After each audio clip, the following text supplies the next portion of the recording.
All of his co-workers were gone. What could it mean?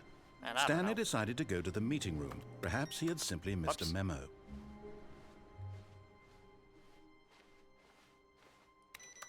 Beep beep.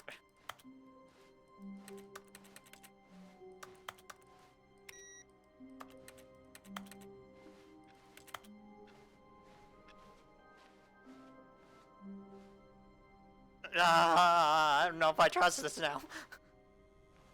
Oh, good. You notice my sign. Yes, I have something very exciting to show you. Your sign? Okay, now I trust you.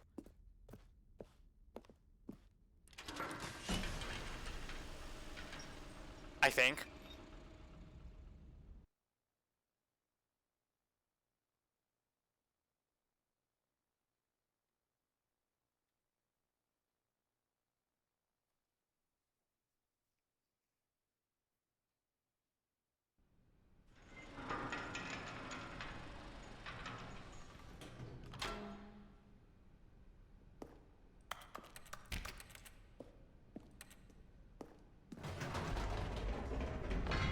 You see, Stanley, I've been reflecting on the Stanley parable and about how roundly disappointing this ultra deluxe version has turned out to be.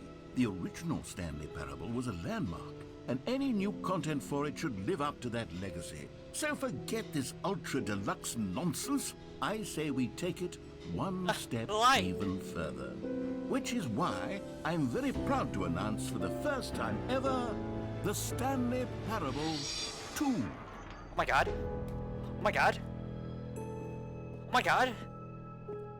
Yes, you see, isn't this far superior to a measly re-release with a few minor additions? Yes! Think of all the new territory we'll cover with a fully fledged sequel. An entirely new experience, built from the ground up. Why, there are so many possibilities. It could go in so many different directions. This is what fans have truly been asking for.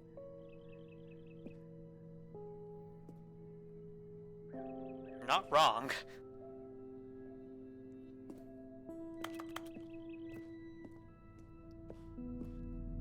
Calling it the Stanley Parable 2 is just so much catchier than Ultra Deluxe, don't you think? Ultra Deluxe? What does it even mean? But the Stanley Parable 2, now that's an artistic statement right there. It's future-oriented. It screams progress and innovation and long-term franchising potential. TGA? Why can't it be a PNG?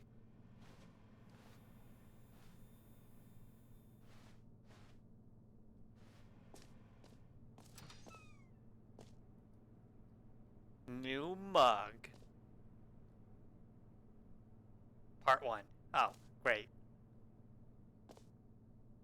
Never underestimate coffee. Enjoy it. Something, whatever.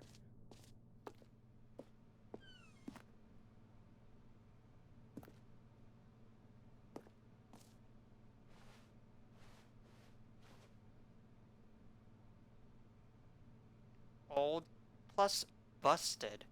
New hotness. Cool red chart of the section. Okay, fair enough. More to the Stanley Parable. The better Stanley Parable.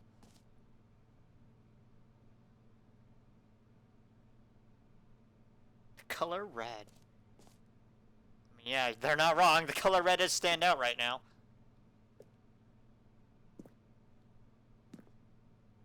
Thanks for attending my meeting. Ah, it's in Comic Sans, and that's very nice.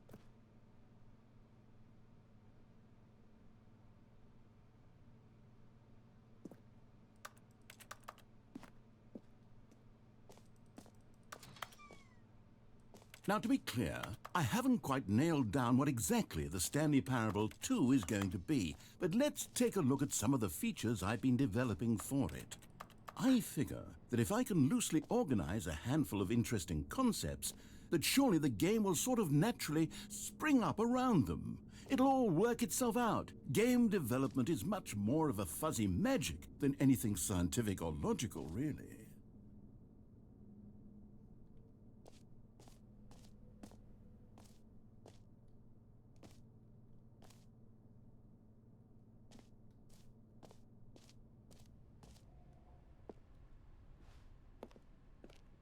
Ah, chairs.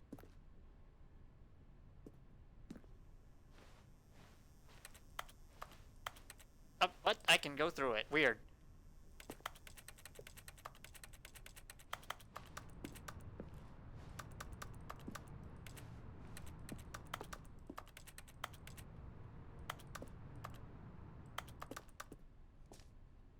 There's a chair there. Here we are. Go on, try out some of the new features. Like a t-shirt?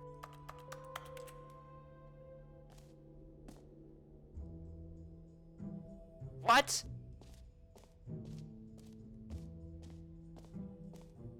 Hear my name in the game? For the Stanley Parable 2, I asked myself, what do players really want? And of course, the first and most obvious answer is that they want to be individually recognized and validated as people. So with that in mind, my first addition to the game is this button which speaks the name of the person playing the game. Isn't that wonderful?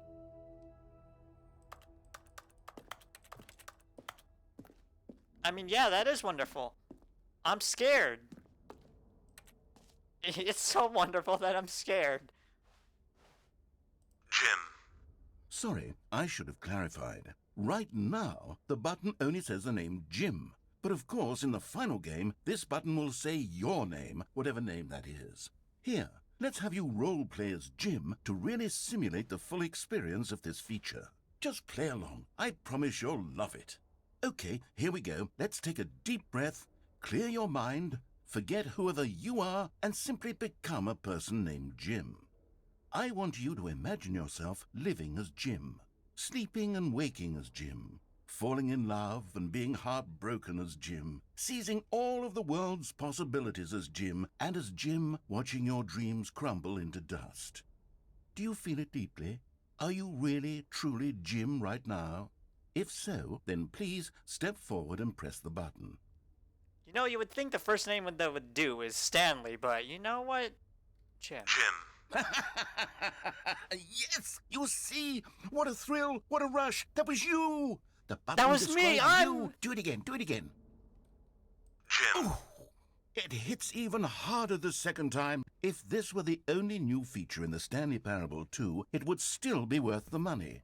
Let's take a break from the Jim button. I'm too emotionally drained from all of this personal validation. Jim. Whoa there, cowboy. Sometimes a person can be too much Jim. I'm putting the Jim button away. Otherwise, soon you'll start to lose all sense of who you actually are. Jim.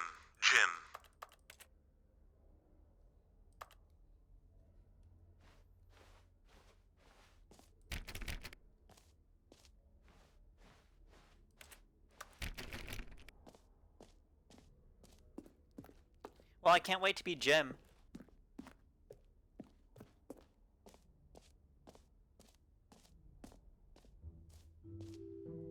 I suppose I could allow only people named Jim to play the Stanley Parable 2. That would actually save me the work of finishing this feature. Oh, God.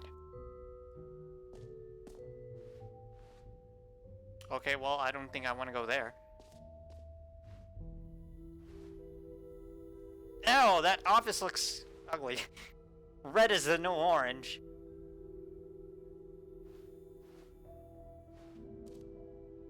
Oh my God. Oh my God.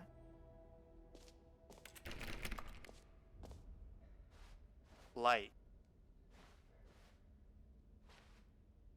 I am at 5. Oh God, there's a lot. Oh no, there's a lot here.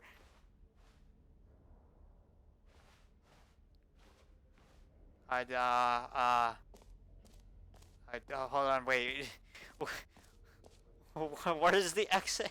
Okay, wait. A9 is collectibles. So the exit should be there. Right? Or would it be here?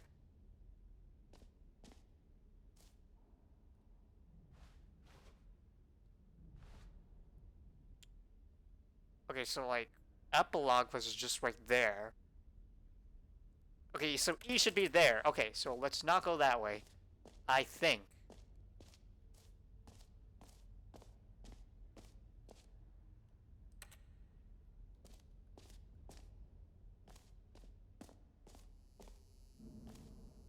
Okay, that looks like. Okay, hold on, wait. Now, here's something special. You remember that broken test achievement that got left in the game on accident? Well, Yes. I'm developing a technology to simply give you the achievement. Yes. You see, you'll come to this lever, and when you pull it, the achievement will be given to you. It's as simple as that. Okay, perhaps I should have clarified. This is technology that will exist. Right now, the achievement is still fully broken. I'm not a wizard, Stanley, but I guarantee it will be fixed in the sequel to at last satisfy the hordes of ravenous fans all over the world who have been uproariously demanding this feature. Gamers, we hear you, and I Thank you. promise it will happen.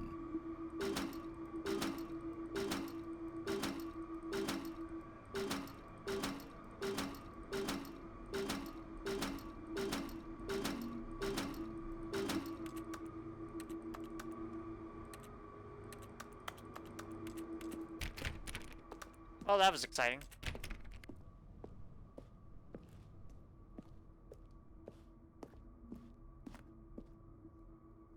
Oh, I can't see what that is.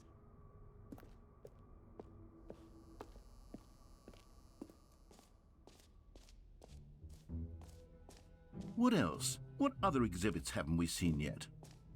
A lot. You know what? Let's bring the jump circle back for Stanley Parable 2 as well. My God. Oh, wait. You already spent all your jumps the first time we saw the jump circle? Oh well. I suppose it can just be a nice decorative piece then. Whoops. Might be.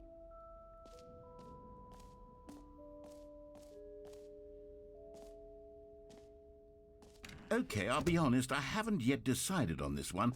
I think that in the new version, the office could use a bit of decoration, like balloons. But I'm undecided on Get Well Someday and Happy 12th Birthday. Which would you go with?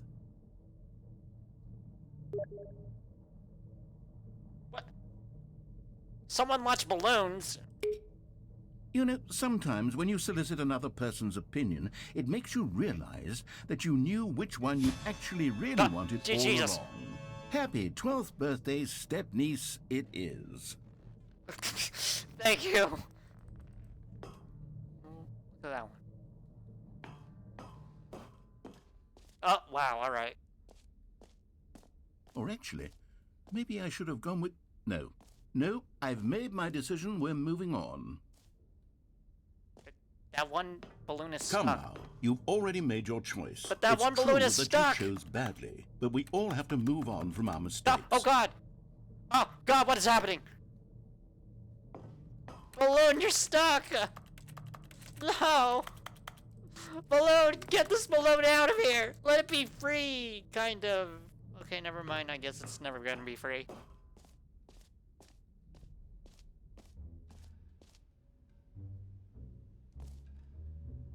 Huh.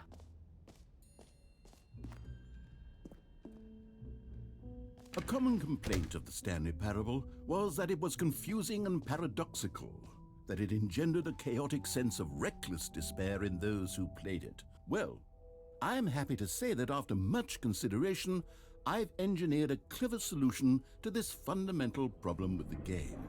It's the Stanley Parable Reassurance Bucket. You see, Stanley, anytime you're holding the bucket, a sense of calm and ease will fill your mind and your heart. It's true. As long as you hold on to the bucket, the many disorienting contradictions of the Stanley Parable will feel perfectly normal and perhaps even comforting. You may even come to long for the gentle embrace of jarring cognitive dissonance while the bucket is in your arms. And to be honest, it's a much more convenient solution for me than actually redesigning the game to be less uncomfortable. Can you imagine what a pain in the ass that would be? Yes. The bucket is the perfect solution. Come on, give it a try.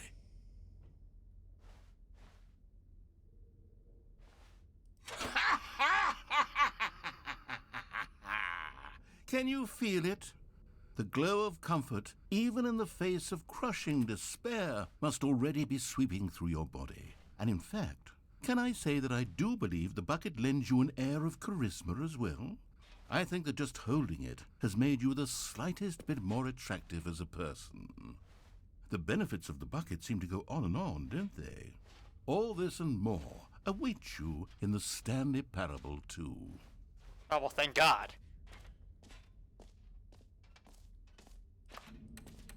They're just chairs here.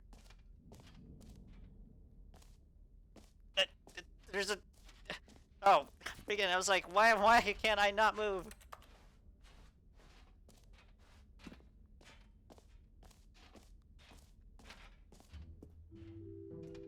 Does anyone give out awards for most enjoyable bucket in a video game? That really should be an award if it isn't already.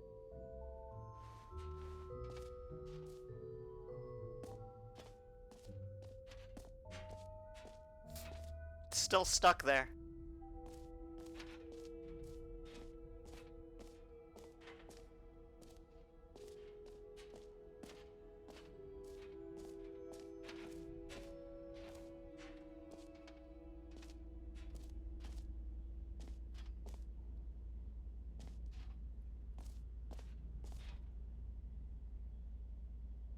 Ah.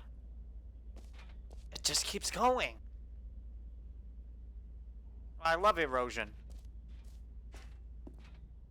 Stanley, here's an idea that I'm truly fond of. It's never been done before in a video game. This is in fact a hole that you can fall down forever. That's right. Infinite falling. You can fall until the end of time if you like. A stunning leap forward for video games as a medium.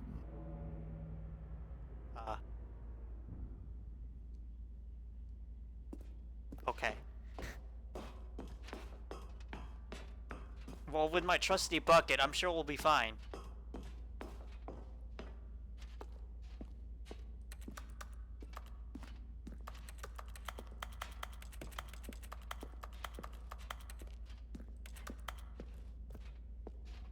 Right, bucket?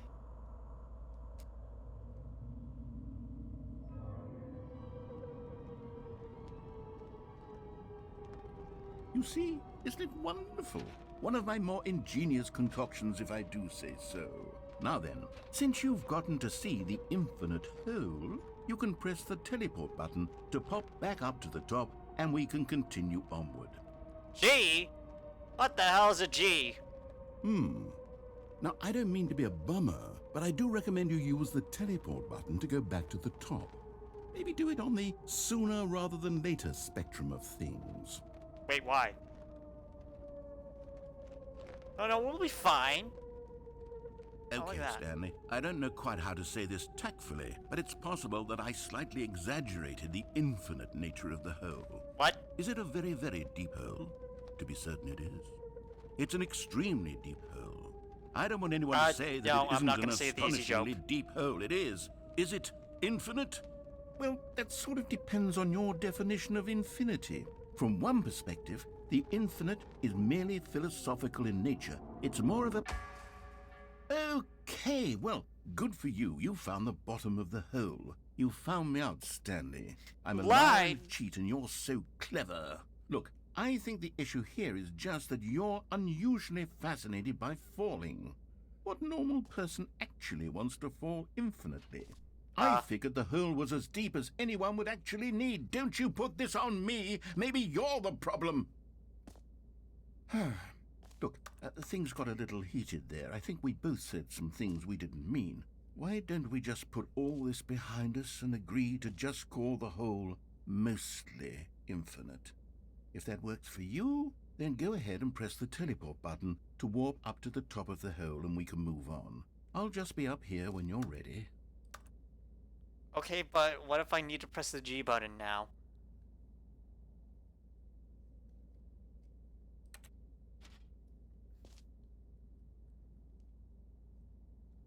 At least I got cigars. What if I'm already pressing the G button and it's not returning me to the surface?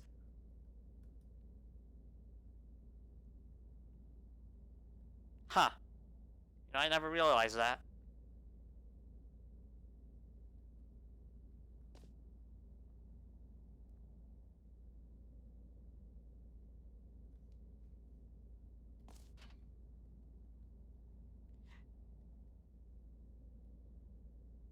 To everyone but me. Okay, fair enough. And that's the same one.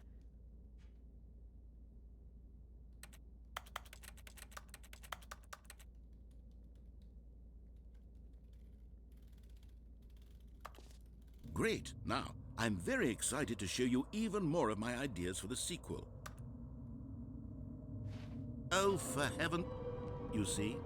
I was right. The problem is you. The problem is that you like holes too much. Not normal. A normal person would have said, yep, that's an infinite hole right there, goes on forever till the end of time. Don't need to see it all, but not you. Oh, no, no, no, no. You have a weird sort of... Oh. Did the hole seem even shorter to you this time? I couldn't Yes. help but feel like you spent a little less time in there than you did before. I mean, admittedly, I didn't make an infinite hole. Stop I didn't lying. think it was that not infinite. Well, I suppose once again there's nothing to do here. If you decide you've had enough of the hole, you can hit the teleport button and come join me up above.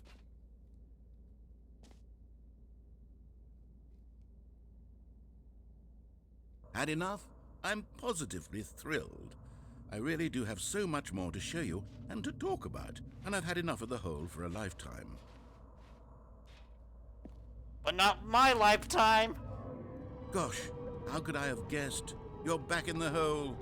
If this starts to become a thing where... Wow. Okay. Yes. I'm starting to become extremely certain that the hole is not only not infinite, but that it's growing steadily less and less infinite.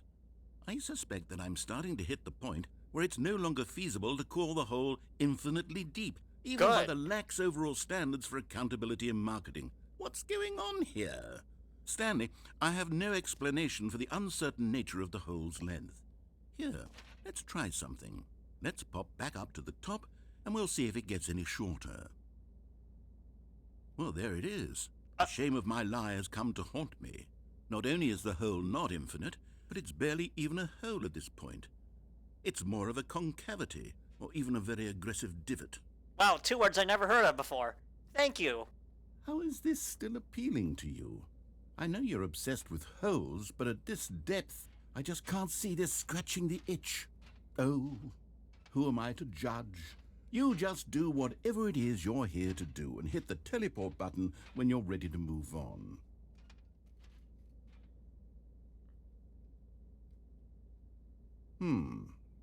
Is the, teleport button not working?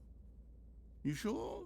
I'm sure. Well, I mean, I really don't have an explanation. It was working just a moment ago. Try it again. Still nothing? Well, I suppose there is one thing I can do to fix this. I'm out. Goodbye, Stanley. Okay, bye. You couldn't bear to be away from the hole, and now you'll get more time with it than you could ever have asked for. It's a win for everyone. You get to be with the hole, I get to do literally anything else. Take care, Stanley. I hope Bye. you and the hole Also, hey, my have a name's wonderful Jim. rest of eternity together.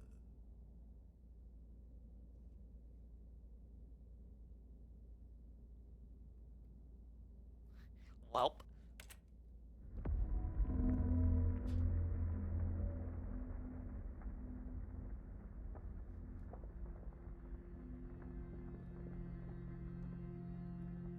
Now what?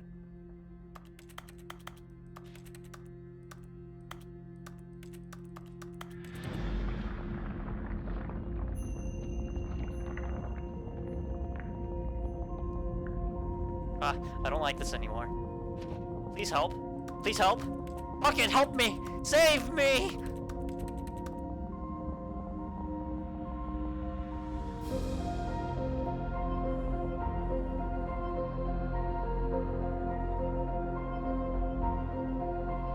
Uh-oh. Cigars! Save me!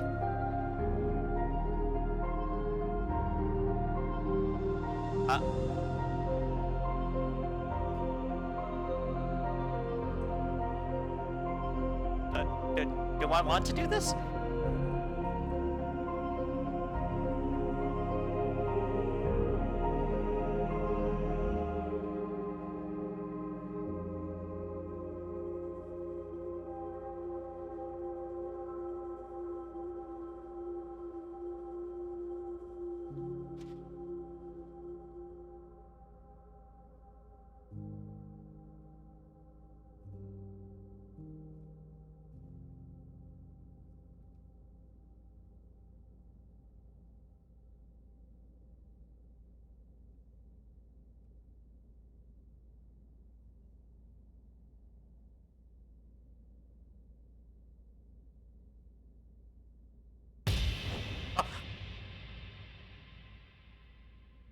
Hey, I still have my bucket.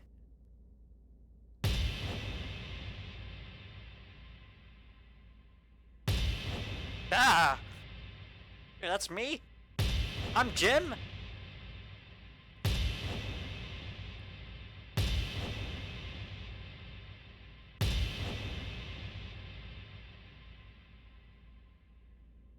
I look weird.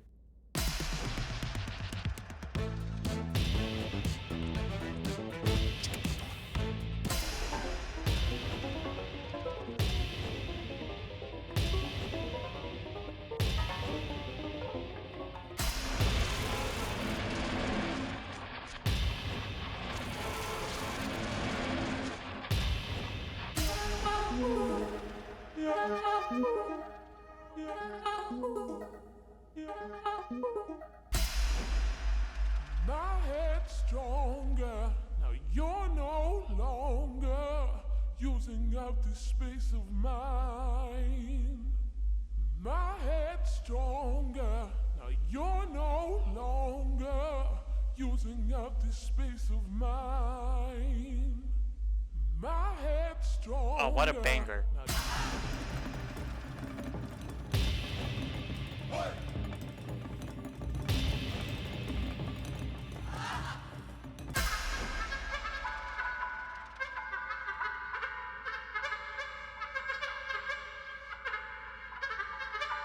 What is this? Is this bees? Is this the sound of bees?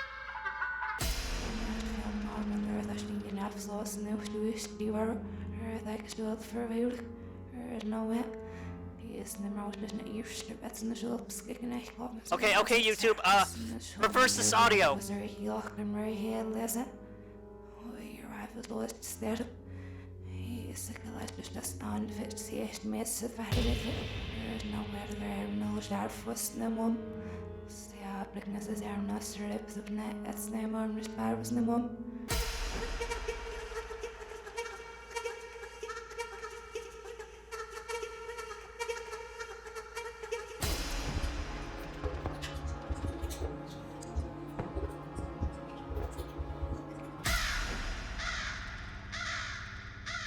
I kinda want that first song again.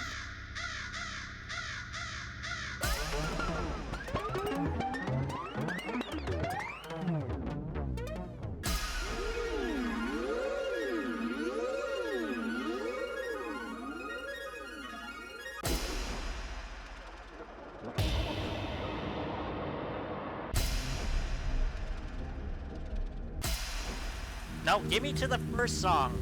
That I don't even remember how it sounds like.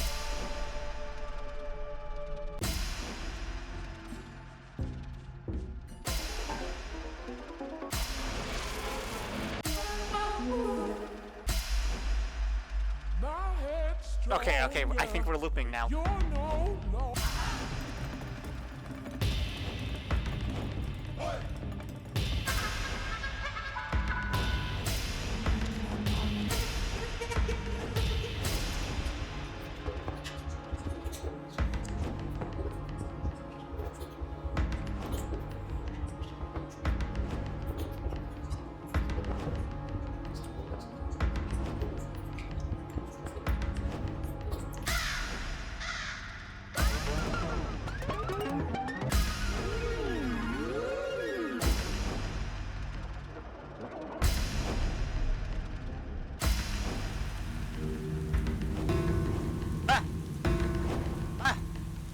Dogs?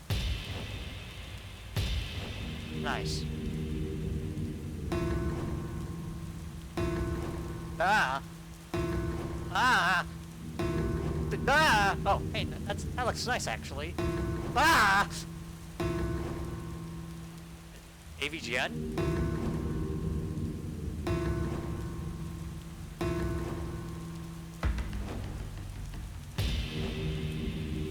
Stanley? Stanley! Stanley! Ah. Oh, good, you're awake. It seems you had sort of dozed off there, drifting away into dreamland. But we can't have that, Stanley, because this hole is just so darn fascinating that I want you to be wide awake for every second of it. You don't want to miss a single moment. So how about if I just pop in from time to time and wake you up to keep you really, truly focused on the hole?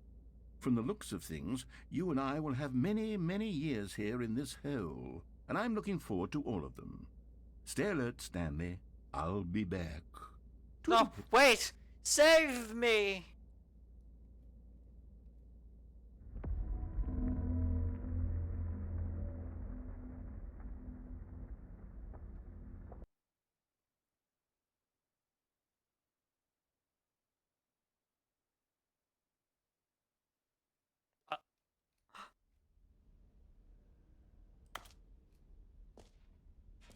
Here we are. Go on. Try out some of the new features. Oh no.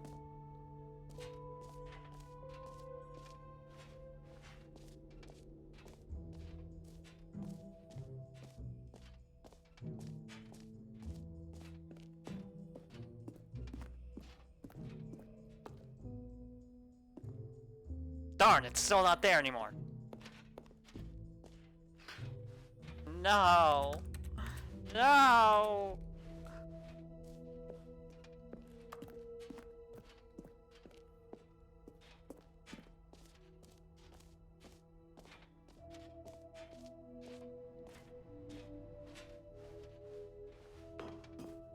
An epilogue would be fun, wouldn't it, Stanley? Yes, yes, it will go at the end of the, well, we'll figure that out later. Nice.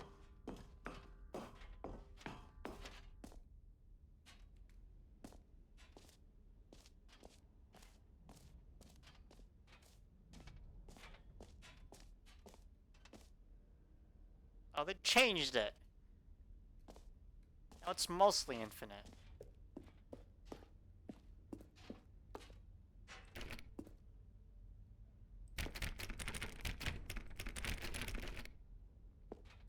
All right then.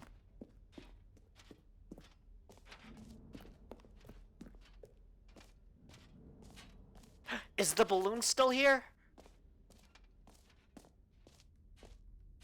No, it's still stuck. I hate you. Stupid game.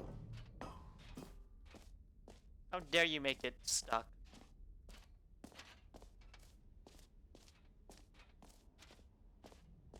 Why am I even going back into the infinite hole? Never mind this.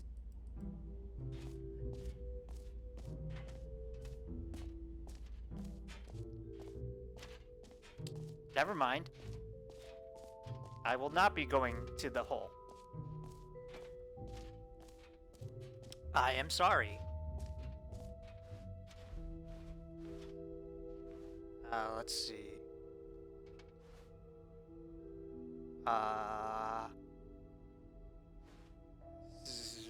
Z. No, I already went to Z. A9.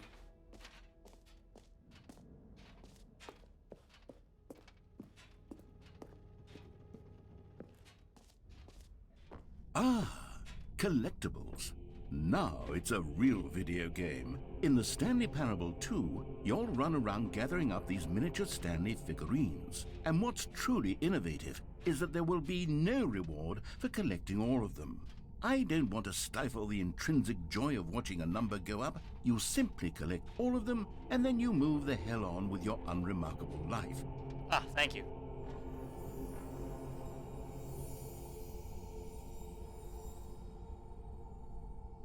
Why is he sad?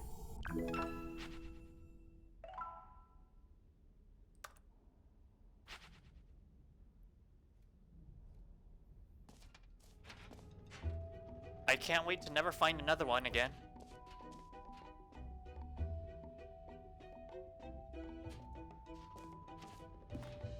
God, it really is the worst when you collect everything in a video game and then they give you a big fancy reward for it. Absolutely tragic.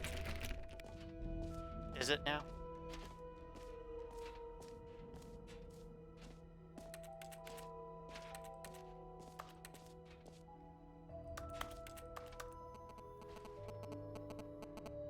What does that sound?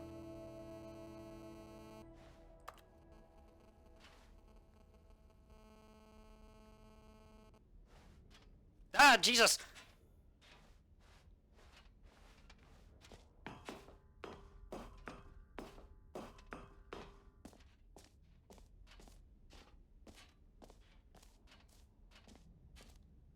You've been here for 36 minutes.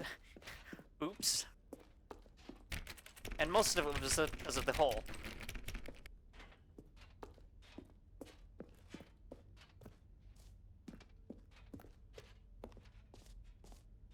Okay, well, I saw everything. I think.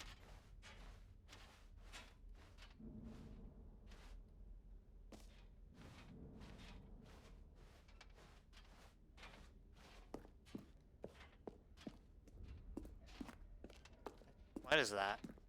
All right. Have you seen everything you wanted to? Ready Yeah, to pretty move much. on now?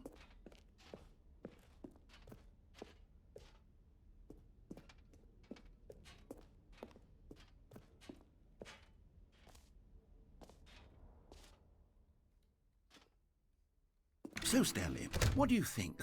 Do you like all of the new features? Yes, I know it's not exactly clear yet how exactly these features will come together as one single coherent video game, but I can feel it in my soul. It's going to work. There's definitely a good game in there somewhere. Say, let's do an experiment. I'll arrange these new features together, and we'll see whether or not it coheres into a meaningful gameplay experience. Okay. Are you ready? No. Here it is. I give you the Stanley Parable 2.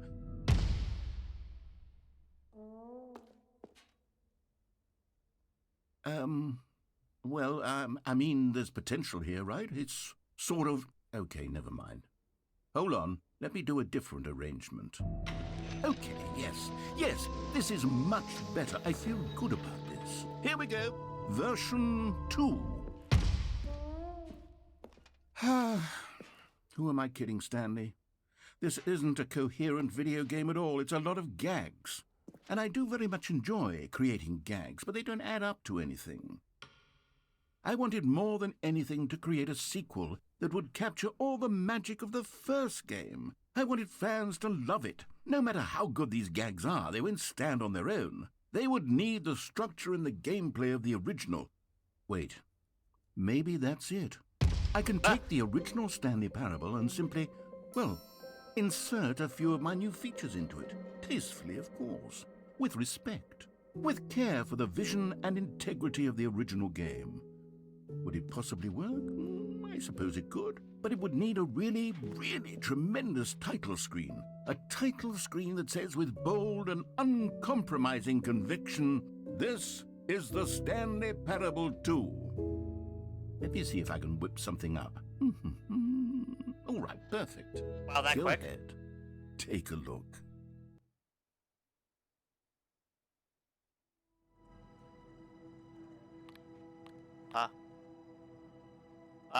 Guys, I'm scared.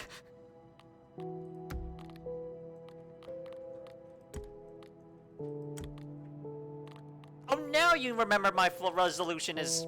Ugh, whatever. What are these credits?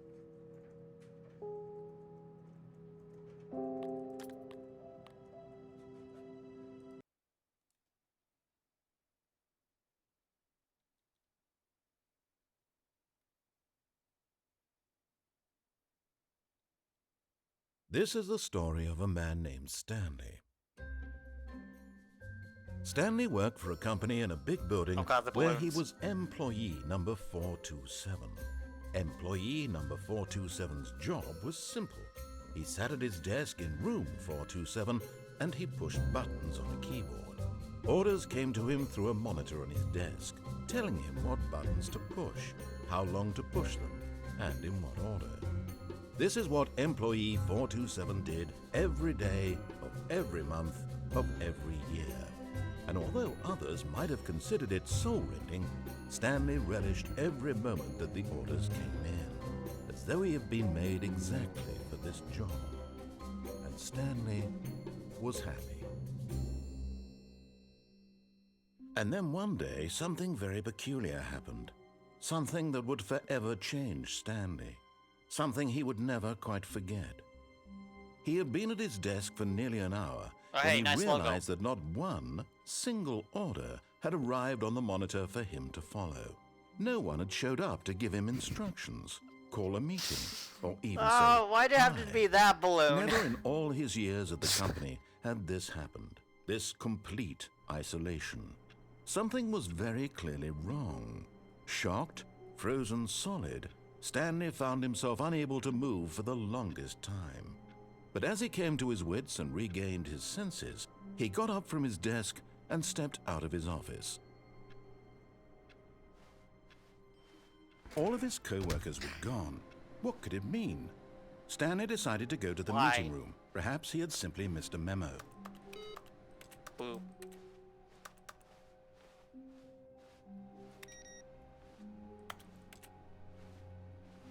Hey, this wasn't there before. The bucket! Stanley picked up the bucket. Oh my god! Okay, now, yeah. This is good. This is real good.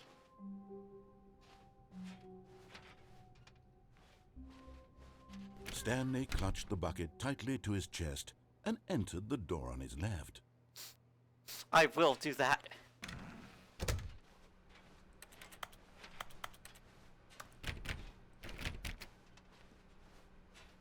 Still no one was here. Stanley needed the bucket's warmth and comfort now more than ever. Perhaps his boss's office was where he'd find answers. Yes. Yes, I do. Oh, Stanley, can you feel it? The broom closet. It wants the bucket. What? You can feel that, can't you? The aura of jealousy. It's as clear as day. This broom closet believes it deserves the bucket. Oh. I can really feel it now. It's a bucket. It belongs in a broom closet. That's what the broom closet is trying to say here. It's supposed to go with the other cleaning supplies. Good for you, Stanley. Don't give in. I won't. Don't hand over the bucket. I know how hard it must be, given the pressure that the broom closet is putting on your shoulders right now, but you have to be strong. This is your bucket. This is your companion and lifelong friend. You can't hand it over. Oh, no. We're getting into name-calling now, it seems. Is this how low the broom closet has sunk, that it has to resort to this stream of petty insults simply in order to get you to hand over the bucket? Stanley, I never liked this broom closet for a variety of reasons, but even this is worse than I had imagined. And wait, now the broom closet has the gall to imply that you and the bucket are not truly deep and lasting friends? What? That your relationship is purely superficial and convenient? That your life is so banal and meaningless that you'd feel the same sort of kinship towards any inanimate object which happened to lay in your path in an even partially enticing manner? Well, I never. Go on, Stanley. Lay into it. Really tell the broom closet off for its demeaning comments. Expand on the wide variety of experiences you and the bucket have shared together. Go through each of them point by point. Share your journal entries detailing the rich emotional landscape of your feelings for the bucket as they have changed and evolved over the years. Let him have it.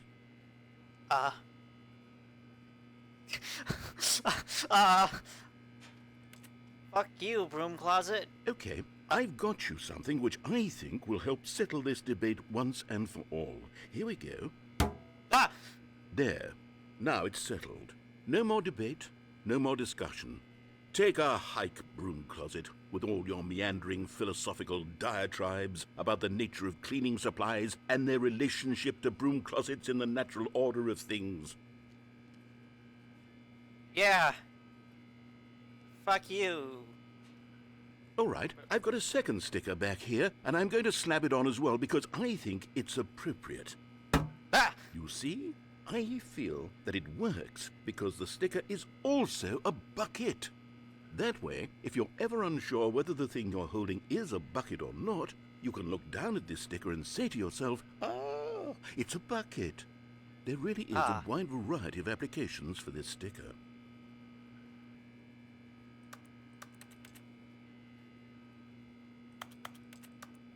You know what? I could take the name-calling and the dismissal of your kinship with the bucket, but now the broom closet is just giving us the silent treatment. And to be honest, I'm sick of the pettiness on display. You can stay here all you like, but I've had it with this impetulant room of cleaning supplies. Easily the most childish such room I've ever been in. I'll see you outside, and we can get on with the story about you and your bucket. Okay, see you later.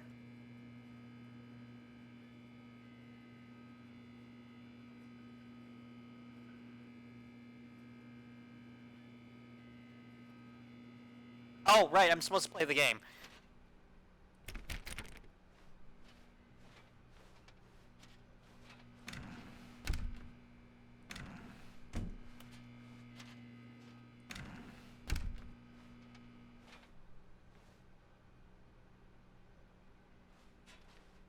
Coming to a staircase, Stanley and the bucket walked upstairs to the boss's office.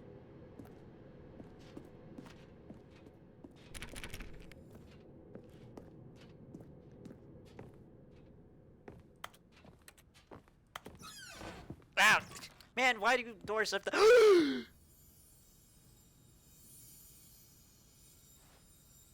You found one of them. One of the miniature Stanley figurines. Remember, no reward for collecting all of these, only the intrinsic pleasure of a job well done. You can't buy that sort of happiness, Stanley. God knows I've tried. So, I implore you to savor each and every moment you come across one of these beautiful figurines.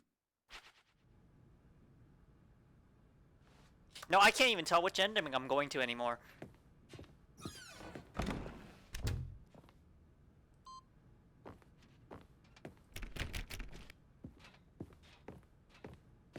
Stepping into his manager's office, Stanley was once again stunned to discover not an indication of any human life.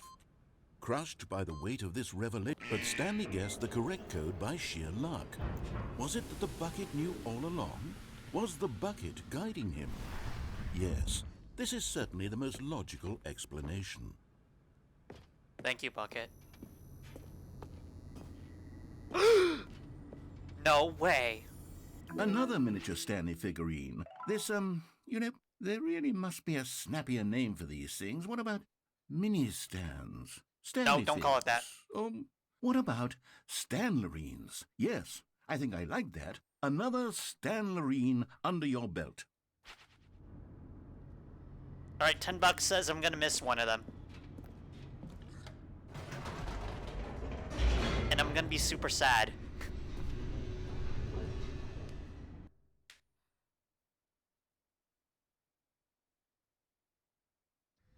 The elevator raced downward, plummeting towards an unknown fate. It would be all Stanley could do to keep himself together, if not for the bucket. Soothing right. him, comforting him, reassuring that in this darkest moment of uncertainty, he would be all right. The bucket is here for you, Stanley. Everything will be fine. He's right.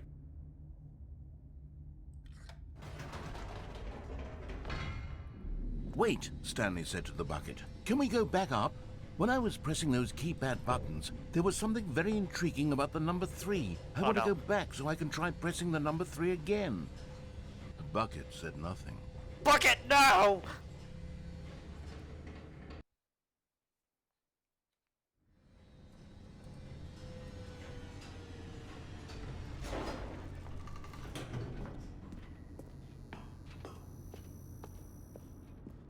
Here we are, said Stanley. Now I'm going to try out that number 3 button. He took the bucket over to the keypad and began absolutely slamming on the number 3 over and over. Wow, he said. The number 3 is such a special button. I'm having the time of my life. Stanley looked expectantly at the bucket, but the bucket remained silent. This was a shock to Stanley, who had always felt such a connection with the bucket. How was this not as exciting to the bucket as it was to him? Once Stanley had had enough of the number 3, he got back in the elevator.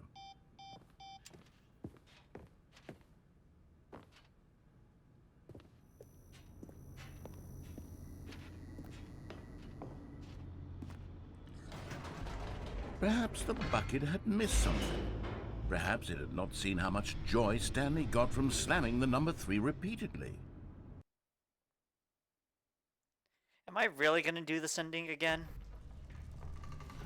A hint of regret nagged in the back of Stanley's mind.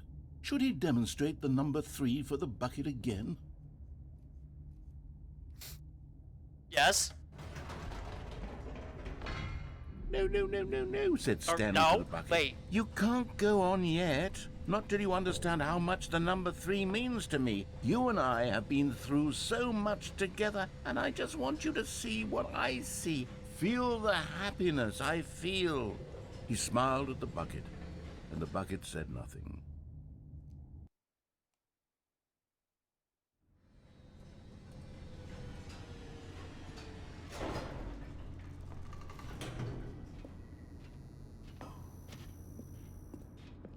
Here we go, said Stanley. This time I'll really show you. He ran to the number 3 and began to wail on it like a musician on a beloved instrument, weaving a concerto of truth and passion. He wielded the number 3 like a fine artist would wield a paintbrush. He told stories through the number 3, stories of his dreams and hopes and fears, and the whole time he looked to his bucket for a reaction of some kind. Anything to let him know that the bucket appreciated what he was doing. The bucket conveyed absolutely nothing at all, only silence. Crushed by a wave of dejection, Stanley returned to the elevator. Well, now I'm sad.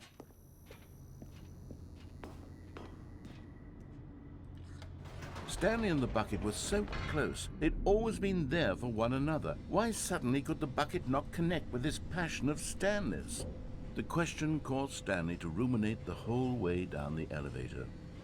He knew that there must be a way to get through to the bucket, to communicate fully with his dear friend. Surely there was a solution, mustn't there be? Maybe.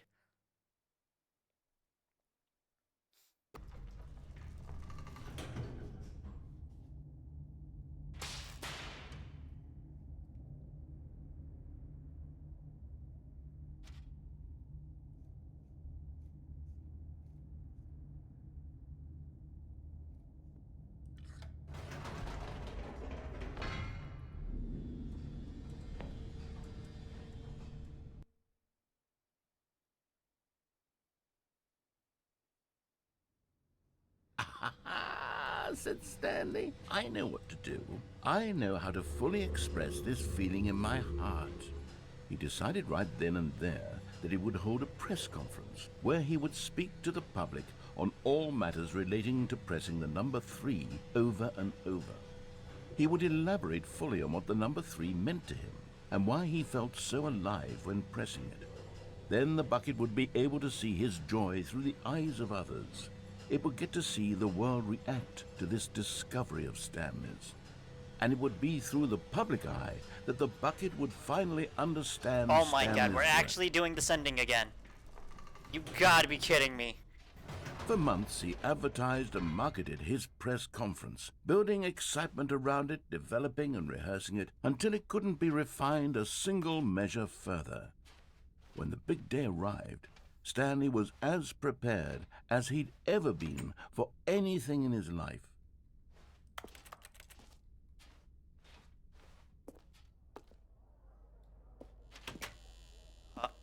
Oh my god. Okay, well, it's not the same ending. This was it. One last chance to win the bucket over. One opportunity to share a true connection with a loved one. Oh, well, I'm glad that card is still there, except for these cards. Hey, they missed these books. That book is different, but not these books. What a rip. 1 out of 10. There was no one here. Nobody had come to the press conference to hear Stanley speak, to listen to him talk about what it really means to press the number 3 on a keypad over and over. He was unloved, uninteresting, he was a failure, and in that moment Stanley knew that the bucket would never again take him seriously. There would be no connection, no deeper understanding. The bucket merely sat there in his arms, indifferent. And so it began that slowly, over many years, the two of them grew more and more distant. They spoke less and less, neither wishing to state the obvious, that any sense of real respect between them had eroded since that day at the press conference. There would be no more games, no more long conversations about passion and pursuit, only a silence that consumed the space between friends. And Stanley, having for once in his life discovered the warmth and comfort of true companionship, was cast back into the unremarkable normalcy of loneliness.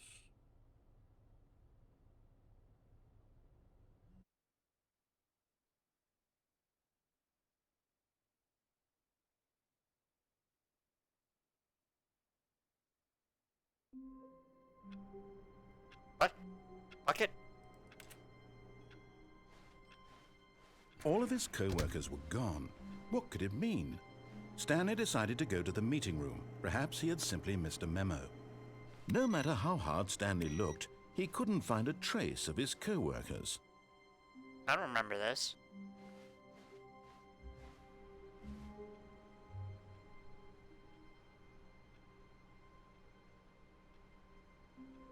Stanley lifted the bucket into his arms, and a wave of comfort rushed over him.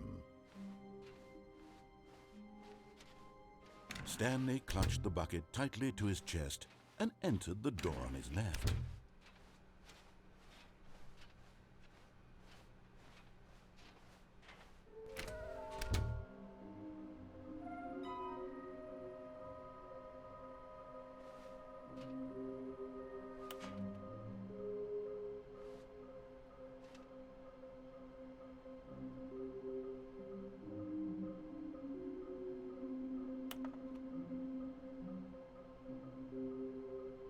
Oh no.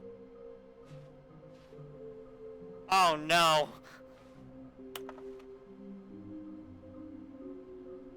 Bigley's?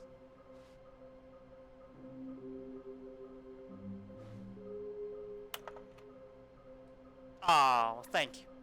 Thank you for the good luck. Shut the frick up.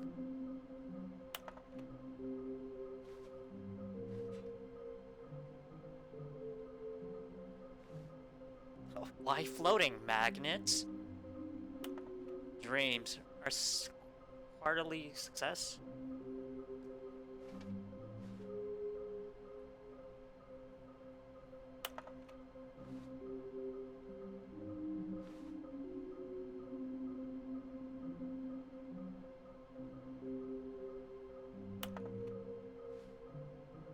Huh.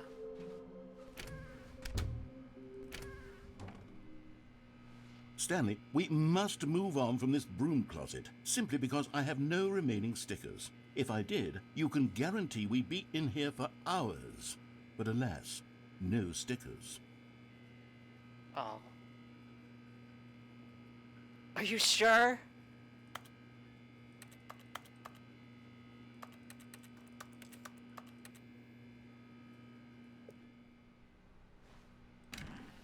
Okay, fine. Coming to a staircase, Stanley and the bucket walked upstairs to the boss's office. Ah, why are they always opening from the front? That's just bad design. Stepping into his manager's office, No, it's Stanley not. was once again stunned to discover not an indication of Shit. any human life. Crushed by the weight of this revelation, Stanley may have broken down into an emotional dump, but Stanley guessed the correct code by sheer luck. Was it that the bucket knew all along? Was the bucket guiding him? Yes, this is certainly the most logical explanation.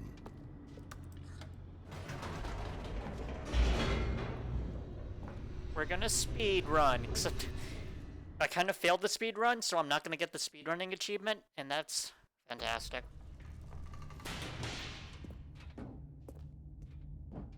Stanley and the bucket walked straight ahead through the large door that read, Mind Control Facility.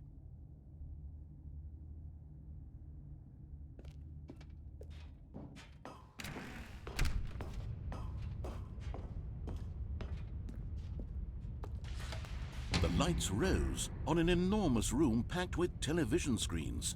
What horrible secret did this place hold? Stanley and the bucket both wondered to themselves. Oh, whoops. But just as Stanley was about to proceed further into the mind control facility, he tripped and fell over the railing and into the dark void below. Thankfully, he fell directly onto the bucket, which safely thank God. cushioned his fall. Now, what to do next? Stanley wondered. Stanley and the bucket could find no way out of this enormous pit, and so eventually they decided that the best thing to do would be to simply get comfortable down here. So they set up a little couch and relaxed. It really wasn't so bad down here, a bit cold perhaps. After some time had gone by, they installed a few shelves as well, and a sort of kitchenette that was useful for when the bucket was craving paninis. Oh, I want panini now. But it wasn't until the rugs and the standing lamps came in that it really started to feel like a home. Is that duck? In fact, after some time, Stanley realized that it had been ages since he had even thought of the mind control facility at all. Yep, He'd totally. never gotten to fully explore what was up there, never been able to unearth the many mysteries of the mind control facility. This lack of closure began to eat at him. Soon he was dwelling on his regrets, and the state of their home slowly decayed as Stanley became withdrawn and neglected the cleaning. It unsettled the bucket deeply. Stanley wasn't usually like this. The bucket tried to reach out to him again and again, but to no avail. All Stanley could think about, all he could talk about, was going back, doing it over again, staying on the path. It was a mistake to leave the path. It was a mistake. It was a mistake. I need to do what the narrator says. I need to see the true ending. This made no sense at all to the bucket, which was simply trying to live its life down here as comfortably as possible. Yet Stanley was unconsolable. This isn't an ending. This is just a hole in the ground. The bucket sighed. True, it wasn't an ending.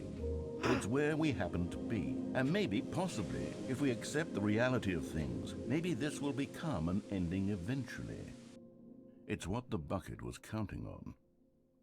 The two of them waited for a very long time.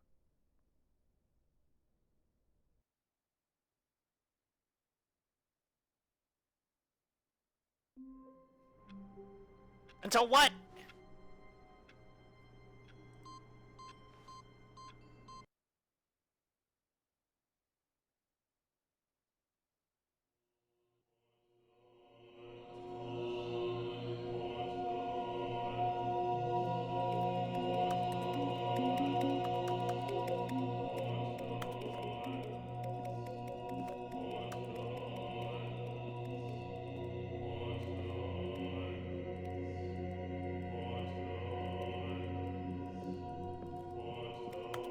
Well, I'm glad this is still in the game.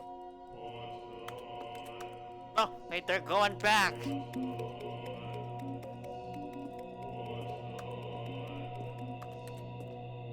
Isn't there, like, no way to get out of this?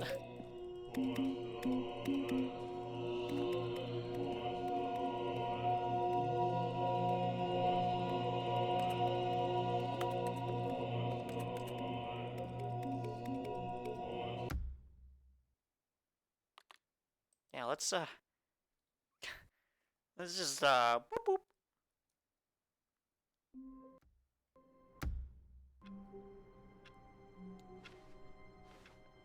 You know, it's still weird that I'm still in the sequel land. All of his co-workers were... Wait, no. This isn't the right office, is it? Is this Stanley's office?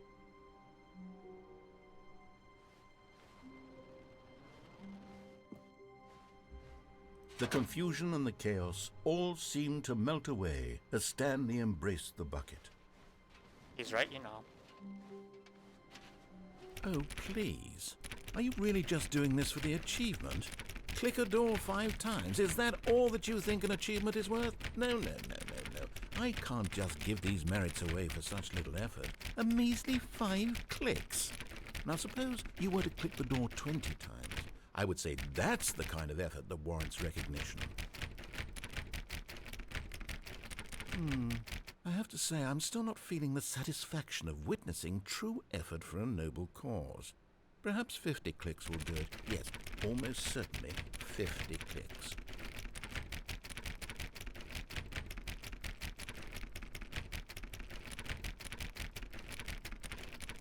No, I'm still not feeling it. You see, now that you've gotten the bucket involved, my God damn it. standards have gone up. Merely clicking a single door is no longer enough. Now, I want to see you press this bucket against multiple doors. Now that's the kind of thing that merits an achievement. Why don't you put 20 bucket touches into door 417? Bucket touches?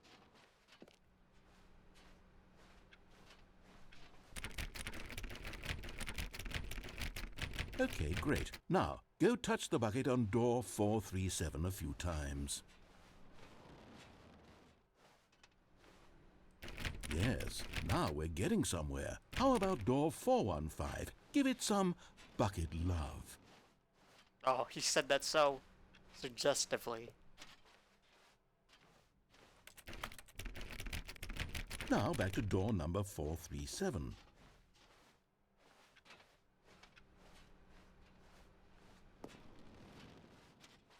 You know, I think the copy machine needs some attention. Why don't you rub the bucket on it a bit? All right, back to room 417. I'm really feeling it now. I think we're getting somewhere. Okay, now bring the bucket on top of employee 419's desk. Yes, this is great. Now the bucket knows exactly what it's like to be employee 419. Now, let's introduce it to door 416. Move chair. We've almost got it. Now make the bucket and the copy machine touch again.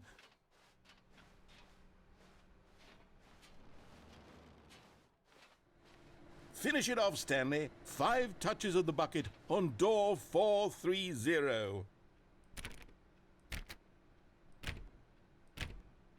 Yes! We did it! Wow! That felt amazing. You know, not all buckets will get this kind of experience. They won't all know what it's like to slam repeatedly against nearly every door in one section of an office building, or what it's like to be employee 419. Buckets may dream of an experience like this, but few can say they've truly lived it. You've given a bucket hope today. Stanley, I'm very proud of you. Well, thank you. And you're welcome.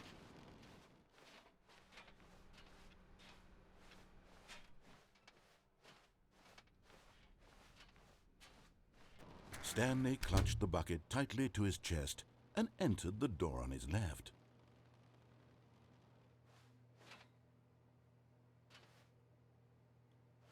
This was not the correct way to the meeting room, but Stanley had felt the bucket calling to him, telling him that the employee lounge was simply the place to be.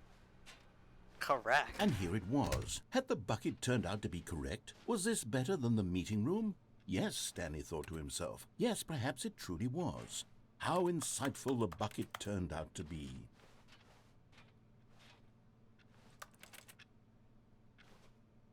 That time is wrong. Again. Truly, being here with the bucket was a grand adventure.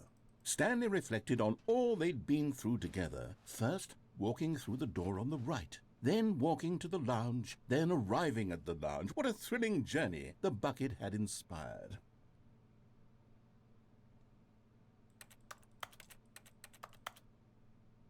Perhaps this was where the bucket felt most truly at home. Here in the employee lounge. Perhaps it's the only place a bucket can even feel at home.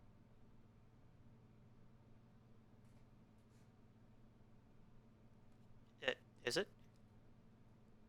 Stanley decided to just give the bucket absolutely as much time as it needed to be in the lounge. Clearly, the bucket and the employee lounge shared a special connection. I mean, yeah, there's water right here. Water for the bucket, but not for me.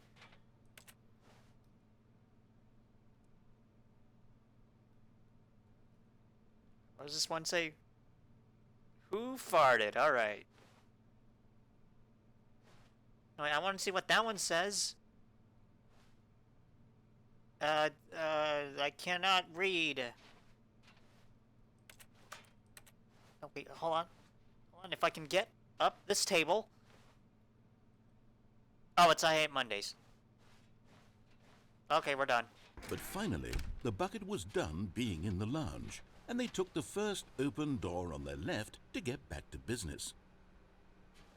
And so the two of them detoured through the maintenance section and walked straight ahead to the opposite door.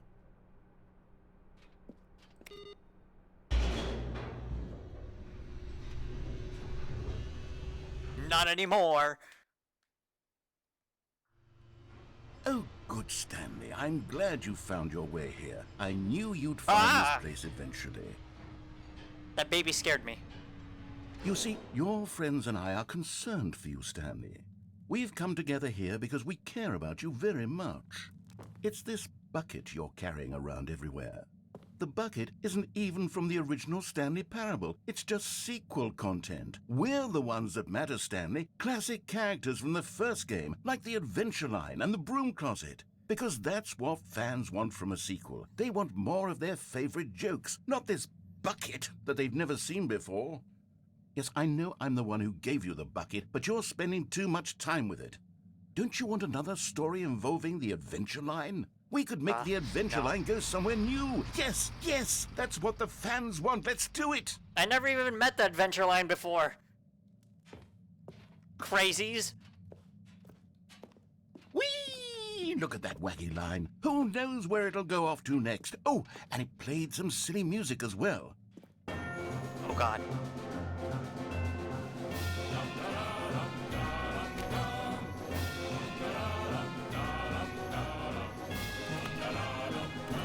Now this is what the Stanley Parable is all about. Don't you remember all those great jokes from the original dialogue? Also, Stanley is addicted to drugs and hookers. Yes, it's as classic now as it was back then. Let's do it for the fans, Stanley. Let's give them more content exactly like this. But if we want to do that, you're going to have to give something up.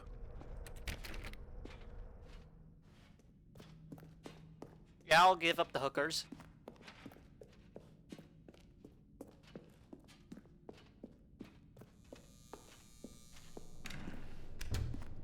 Don't you get it, Stanley? We need to get rid of the bucket. That's why I'm very proud to introduce a brand new character. This is the Bucket Destroyer. I can't see. Oh. I think it'll make a wonderful new addition to the rich lore of the Stanley Parable. True, it also was not in the original game, but it's such a well-fleshed-out character with so much personality that to me, it already feels as though it's been part of the cast all along. Don't you agree? Can you guess what the Bucket Destroyer does? Surely you don't need me to spell it out for you. It gives me that Stanley Go ahead guy. now, Stanley.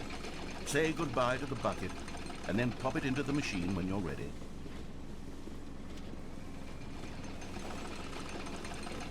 Now listen to me. It's crucial that you give it the bucket. I don't know what the Bucket Destroyer will do if it can't destroy your bucket. Destroying buckets is all it knows. That is its singular personality trait. Sure, I can hear you saying, how does a character with only one personality trait deserve to join the pantheon of beloved Stanley Parable characters? Well, you see, if you were to really explore the Bucket Destroyer, you would see that its desire to crush buckets is so densely loaded with complexity and nuance that it's really like 10 personality traits. What other object in this game can you even say that about? The Broom Closet? Certainly not. I wonder what sort of Bucket Destroyer merchandise the fans will be clamoring for after this.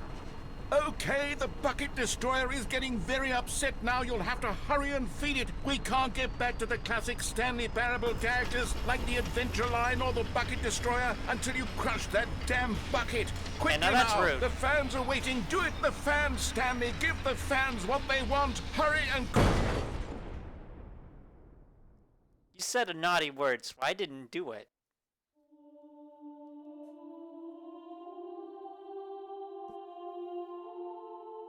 The bucket destroyer. My prized creation. You had so much potential. We were going to do such marvelous things with you, tell such spellbinding stories about you. All of it squandered now. Goodbye, new friend. For the moment in time that you were here, you were magnificent. Goodbye. See you next run.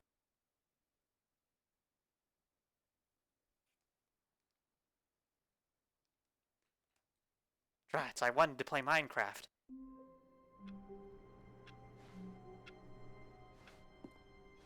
A soft wind blew outside and perhaps rain started, and if it did, it stopped shortly after. Stanley hoped that he would one day see weather. Yeah, that's weird. Can't we, like, get on this thing? Oh, yeah, we can. And, like, you can just do this. I remember that. At first, Stanley assumed he'd broken the map, until he heard this narration and realized it was part of the game's design all along. He then praised the game for its insightful and witty commentary into the nature of video game structure and its examination of structural narrative tropes. So, now that you're here, what do you think? Isn't this a fun and unique place to be? Why don't we take a minute just to drink it all in? Okay, I'm over it now. What do you think? Are you sick of this gag yet? Ah, then in that case we'll continue. But now, here comes the real question. What do you think would have happened if you had told me that you wanted this to stop? Do you think it would have been particularly different? Would I have taken the same idea but rephrased it superficially to fit that answer? Perhaps you never would even have thought of it if I hadn't brought up the issue in the first place. Oh, now think about it. Will it be worth it for you to restart and then come back here just to do the other option? Clearly, this whole gag takes some time. What if the other option is even longer? How long will you spend in total just to have heard all the narration? Oh, and this is rich. Perhaps you've just played the other option, and now you've come to see what happens in this one. Oh, God. So, what do you think? Which choice was the better one? Imagine if you had selected continue on your first playthrough, how tantalizing it would be not knowing what happens when you pick the other option. Indeed, you are one of the lucky ones. Though Oh, if good, the I other feel lucky. option is really miserable to listen to, then perhaps you're not. In fact, I'm just going to say that no one who's listening to this is lucky. Road? Well now, I've built up the other option so much that I'm going to stop talking and leave you to your decision whether to come back here, continue with the game, or just sit in this spot forever and ever. Cheers. Cheers!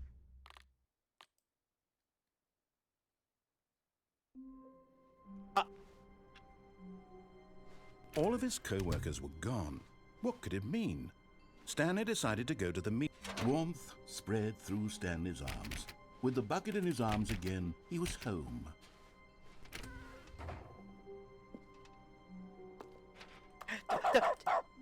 Ah!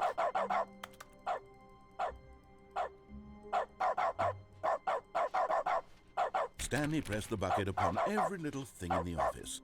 Nothing responded to the bucket's touch, but it did little to discourage Stanley's belief in the magic of the bucket. Stanley clutched the bucket tightly to his chest and entered the door on his left. This was not the correct way to the meeting room. Oh, I'm so glad I have this Stanley dog had felt the bucket with me calling to as him, well. telling him that the employee lounge was simply the place to be. And here it was. Had the bucket turned out to be correct? Well, no, never mind.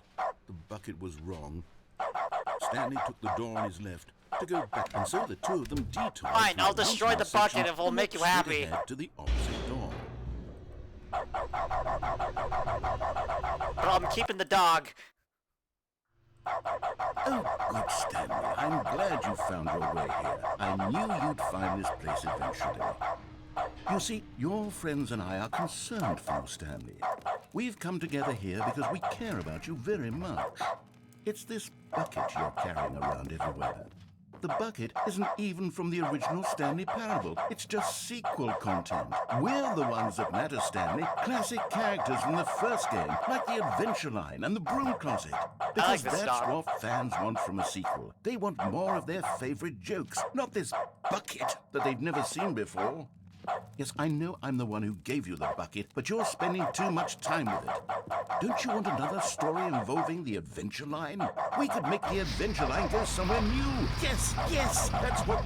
Whee! Look at that wacky line. Who knows where it'll go off to next? Oh, and it played some silly music as well.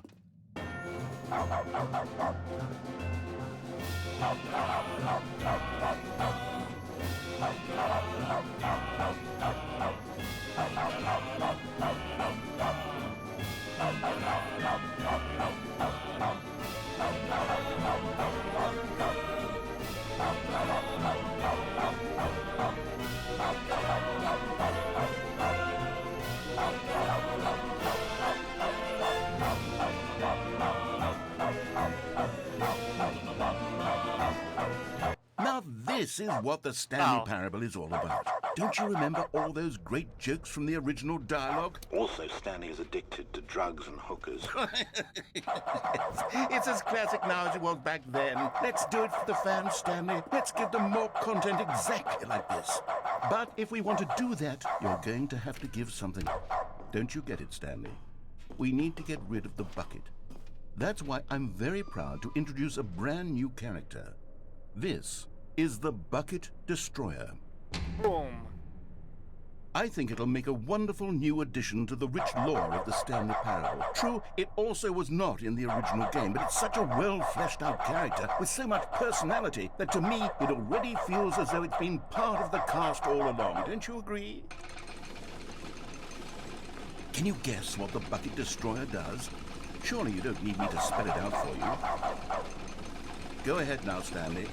Say goodbye to the bucket, and then pop it into the machine when you're ready. Oh, wait.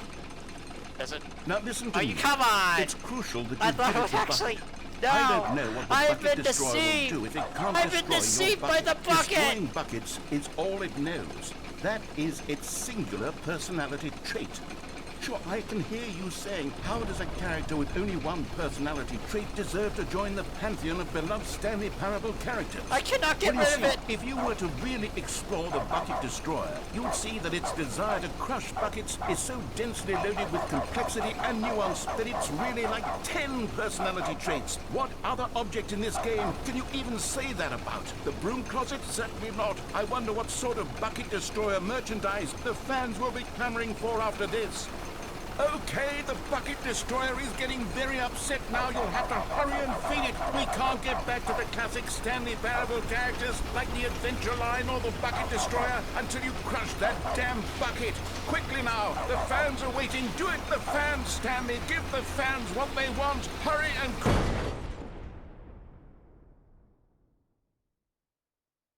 Am I forever bound to the bucket? The Bucket Destroyer, my prized creation. You had so much potential. We were going to do such marvelous things with you, tell such spellbinding stories about you. All of it squandered now. Goodbye, new friend. For the moment in time that you were here, you were magnificent.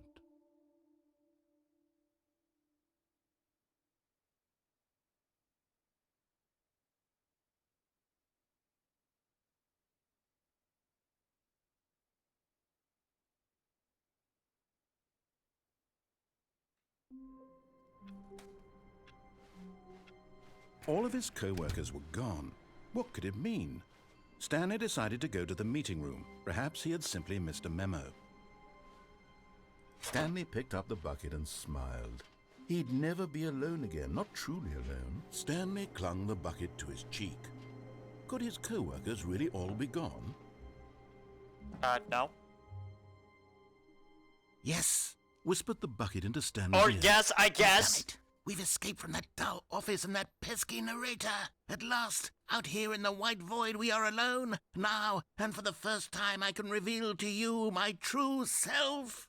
The bucket began to tell Stanley of its life and its history, of the countless wars it witnessed, desecrating the land and lives of untold numbers of innocent humans, and What? the bucket's own complicity therein, of sadness and regret, and the many years it spent dwelling on the actions it might have taken to curb the madness and the decay, if only it had been stronger, of hope and redemption, and its crusade to uplift the stock of life for the common man, to manifest justice where none existed, and the bittersweet reality of time, to see one's dreams and wishes met halfway, meted out in parcels like charity, and abandoned as soon as the warm glow of inspiration begins to dim. The opportunities to do so much more. There was so much it could have done, perhaps, the bucket wondered to itself. Perhaps if it had seen its own darkness with a clearer perception. This was way too much for Stanley. What are you talking about? He screamed. You're a bucket! To this, the bucket furrowed its brow. No, Said the bucket. not since the evil wizard Gambhorata first What? ensnared me in his machinations as payback for the sacred amulet I stole from his treasured vaults. I was young back then and could not conceive the ramifications of... No! Stanley screamed even louder this time. This is stupid! You are a bucket! This is so stupid! Why are we even doing this? As Stanley screamed and screamed and screamed, the bucket revealed its true form, transforming into a mighty beast of untold power, its fangs glistening like...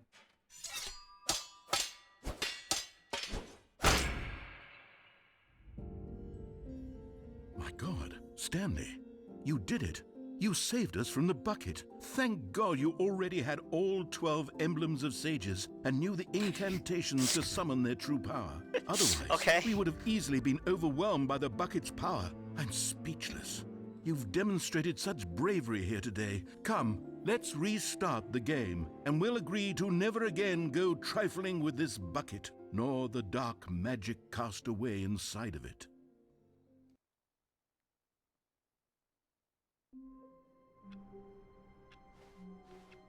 All of his co-workers were gone. What could it mean? Stanley decided to go to the meeting room. Perhaps How he is had it- simply missed a memo. I mean, I'm gonna take it again. The good old bucket. Just Stanley and the bucket. Off on another thrilling adventure together. Stanley clutched the Well, bucket tightly to now his we got chest. lore of the bucket. This was not the correct way to the meeting room, but Stanley It's- had felt the bucket calling Wow. to him, telling him that the employee lounge was simply the place to be. And here it was. Had the bucket turned out to be correct? Well, no, never mind. The bucket was wrong. Stanley took the door on his left to go back to the meeting room. No, Said the bucket. don't go to the meeting room. Go somewhere else. The cargo lift, yes. Go there. Go to the cargo lift. There it is! I just have to not fall!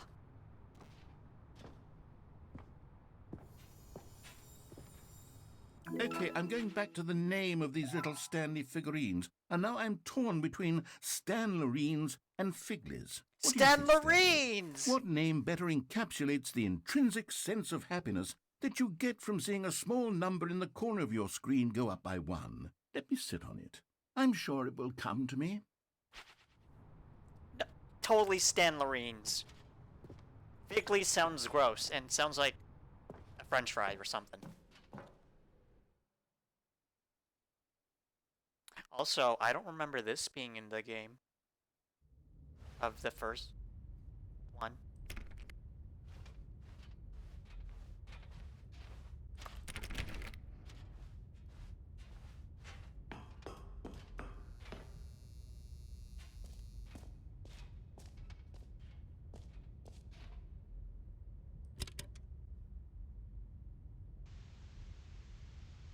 Okay, this is day number 295, tape number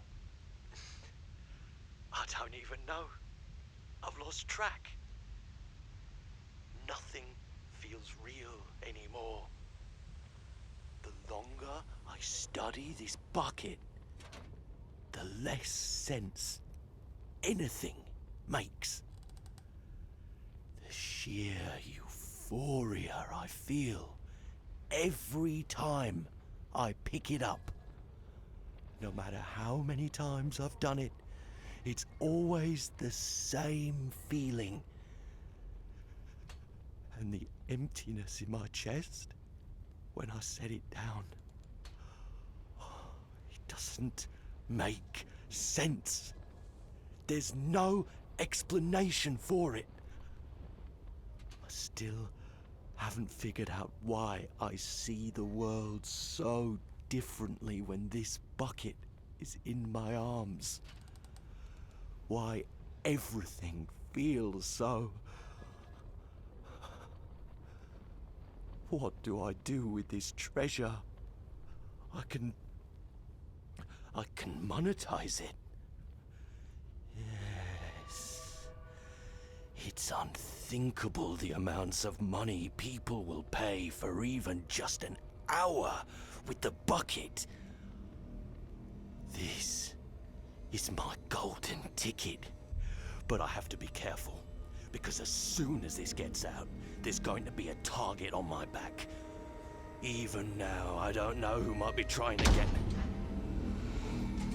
What's that? Who's there? Camporata.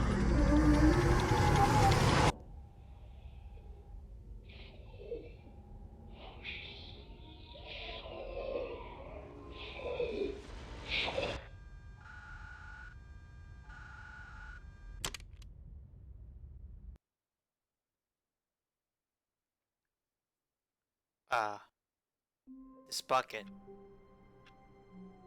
is so fucking cursed. Stanley knew the office layout like the back of his hand. It was only a matter of time before he found the others, wherever they were. Just Totally. a matter of time. Totally. Where are we going today? The bucket asked. Stanley just smiled. Anywhere they went together would be perfectly fine with him. He's not Stanley wrong, you clutched the know. bucket tightly to his... This was not the correct way to the meeting room, but Stanley had felt the bucket calling to him, telling him that the employee lounge was simply the place to be. And here it was. Had the bucket turned out to be correct? No. Never mind. The bucket was wrong. Yet again. Stanley took the door on his left to go back to the meeting room. No, Said the bucket. don't go to the meeting room. Go somewhere else. The cargo lift, yes. Go there. Good. Said the bucket. Now ride the lift all the way to the top. There's something up there I need you to do. Stanley did not question why or how this bucket was speaking to him. It should have alarmed him, of course, because buckets can't talk. But Stanley chose not to think Right. about this obvious fact.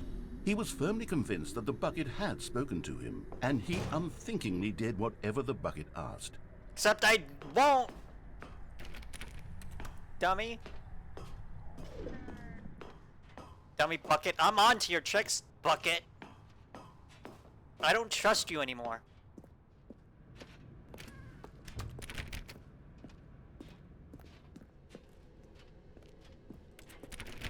No, stop. Look there on the wall. You see, there's a sign right there. It says, "No buckets past this point." Stanley, how could you think it was okay to bring the bucket here? Unless, what if the problem is that you actually don't know what is a bucket and what isn't a bucket? I suppose that would explain a lot about your behavior up to this point. Which, if that's true, well, my goodness, I think we have to do something about it. This misunderstanding could have dire consequences on the entire rest of the game if not addressed quickly and properly. So much of the impact of the story is dependent on your understanding of what is and isn't a bucket. Please, step in here for a moment. Okay. Oh no. Now then, I'm going to run you through some test scenarios, and you'll tell me whether or not the thing I'm showing you is a bucket. Simple enough, right? This should tell us everything we'll ever need to know about what is or is not a bucket. Okay, let's begin. Item 1. Is this a bucket?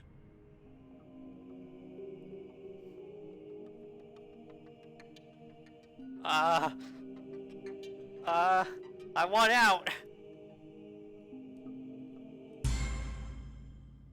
Correct. It is a hologram of a bucket, What? not an actual bucket.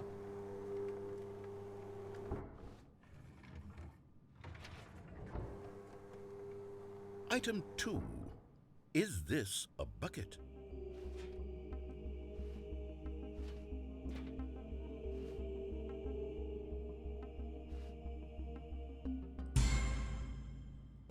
Incorrect. It is a 3D printed recreation of a bucket, not an actual bucket. Road.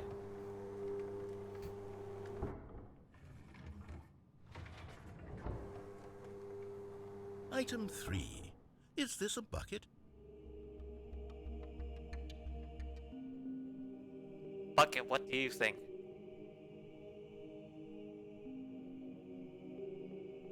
I know, right? Correct. This is a bucket.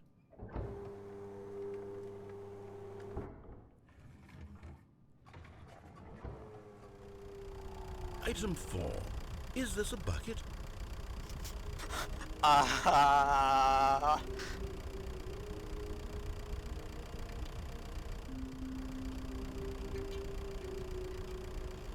Bucket, what do you think? I need a lifeline.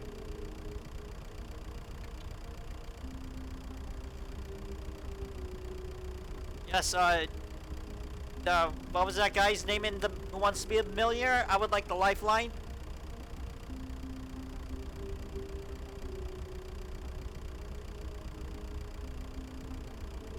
Okay, I will call them right now.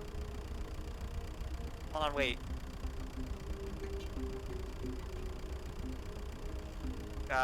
Who wants to be millionaire host?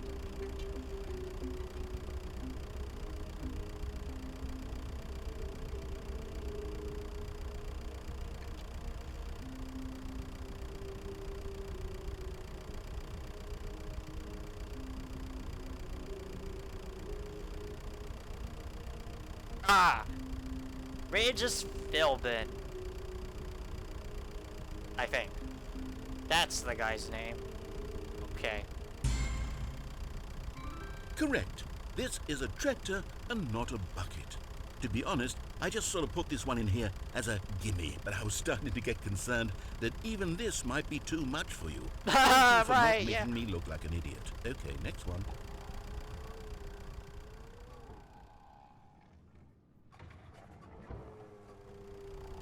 Is this a bucket? Oh, for fuck's sakes!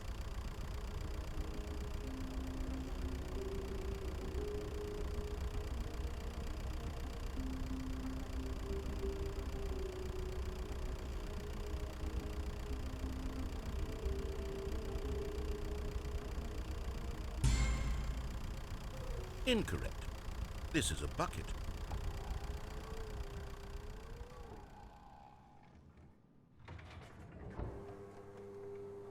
Item 6. Is this a bucket?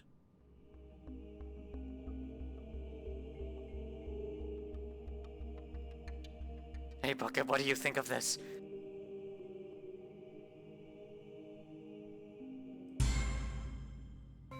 Trick question. Both. Gotcha.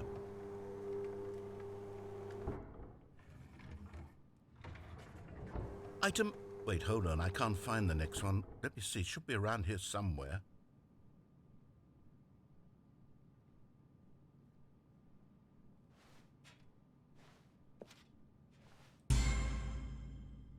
Okay, you and I both know there isn't anything here. And I don't appreciate the implication that nothing is a bucket when we both clearly know that a bucket is something, and therefore nothing could possibly be something. Unless, in your twisted mind, have you somehow convinced yourself that a bucket is nothing? Answer me straight, Stanley. Do you believe that nothing is a bucket? You know what? I'm too confused to even sort it out. I've lost all sense of perspective. What is a bucket? What isn't a bucket? Mere moments ago I could answer these questions with confidence, and yet now I'm somewhat adrift. Do any of us know what a bucket is? Am I a bucket? Stanley, I can't keep doing this. I'm losing myself, and myself was all I ever had to begin with. I'm afraid the bucket is threatening to tear our relationship apart. I can't have that. I'm sorry. But I'm going to erase all buckets from the game entirely. Okay, here we go.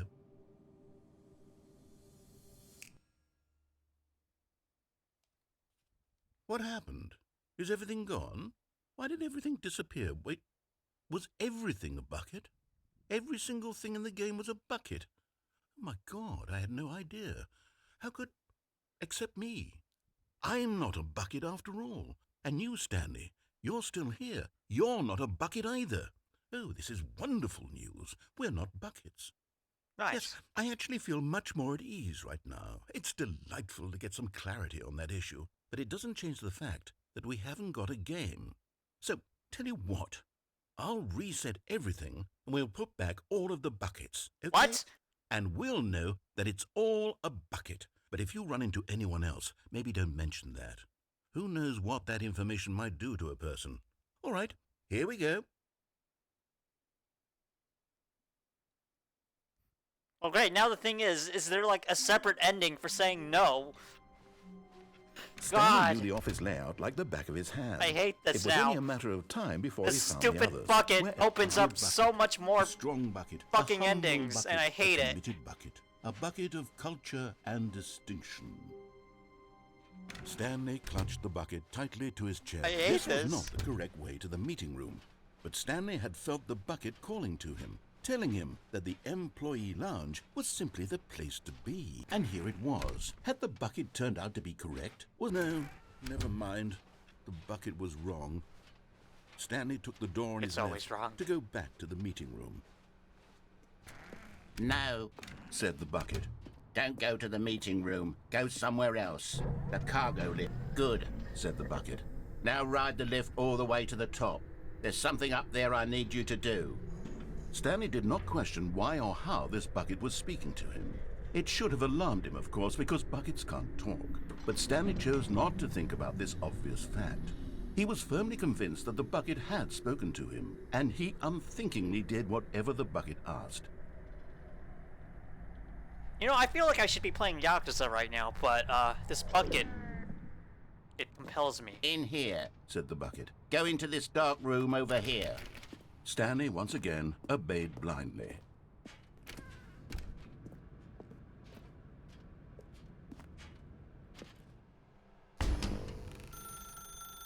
Now pick up the phone. Said the bucket. Pick up the phone and it will take us back home, where we can go about life together.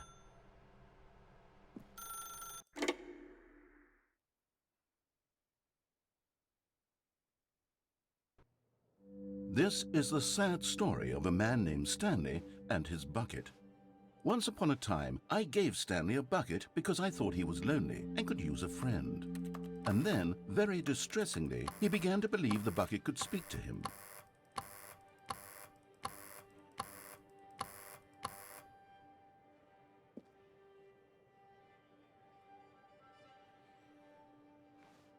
I played the demo.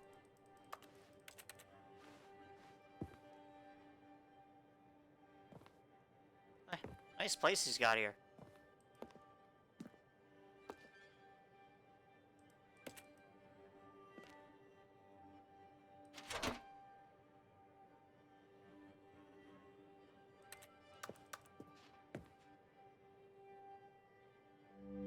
The Stanley Parable Reassurance Bucket was merely meant to provide the comforting glow of companionship. It doesn't literally talk and give you orders. Whatever Stanley is hearing the bucket say to him is just in his head.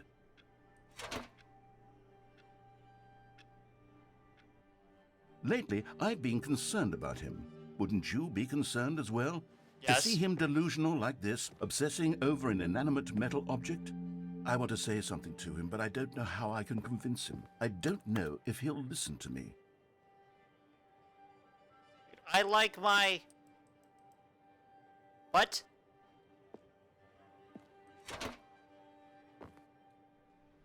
Oh, I'll try anyway. Stanley, can you hear me? Listen to me. It's just a bucket. It can't think, it can't talk. All it will ever truly do for you is effectively transfer a liquid from one location to a different location. That's it. It doesn't do anything else. Oh, it's, I like my work. I just hate my boss. Okay, whatever.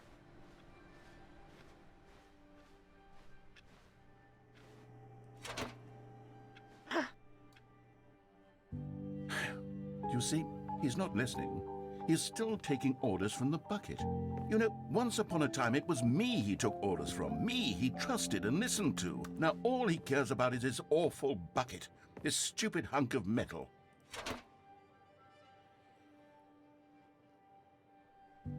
It's sad, but I suppose he doesn't need me anymore.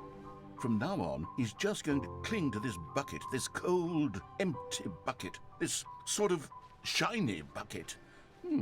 Well, I'll give it this. The bucket does have a nice shine to it.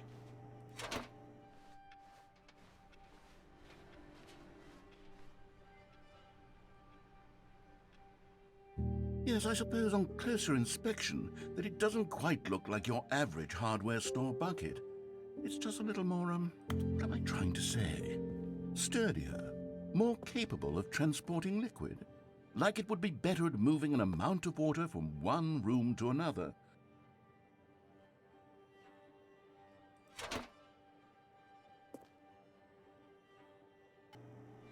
Oh my God, what am I saying?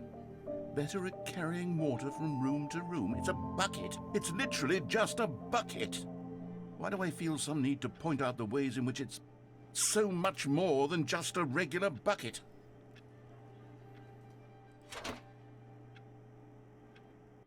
Oh no, I'm having feelings for the bucket. No, no. What's going on? Why do I want to be with the bucket?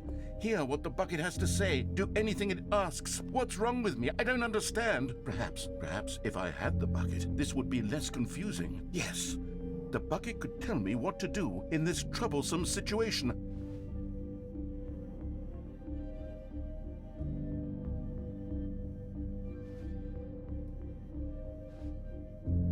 Hey, that time is wrong. Stanley, give me the bucket. Give it to me. Give me the bucket, Stanley. I need it. Give it to me now. Give it, or I'll...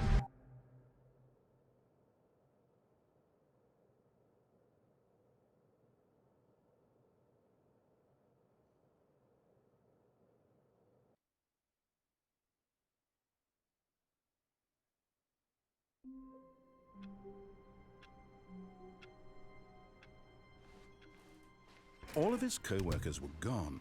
What could it mean? I don't Stanley even decided know to go to anymore. the meeting room. The embrace of an old friend. A weathered companionship that stands the test of time. Uh-oh.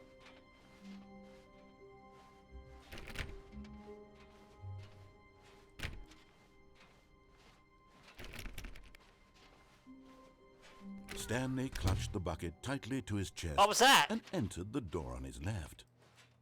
This was not the correct way to the meeting room, but Stanley had felt the bucket calling to him, telling him that the employee lounge was simply the place to be. And here it was. Had the bucket turned out to be correct? Well, no, never mind. The bucket was wrong. Stanley took He's the door always on wrong. his left to go back to the meeting room.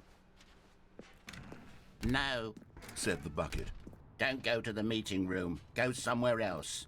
A cargo lift. Yeah, good, said the bucket. Now ride the lift all the way to the top. There's something up there I need you to do. Stanley did not question why or how this bucket was speaking to him. It should have alarmed him, of course, because buckets can't talk. But Stanley chose not to think about this obvious fact. He was firmly convinced that the bucket had spoken to him, and he unthinkingly did whatever the bucket asked.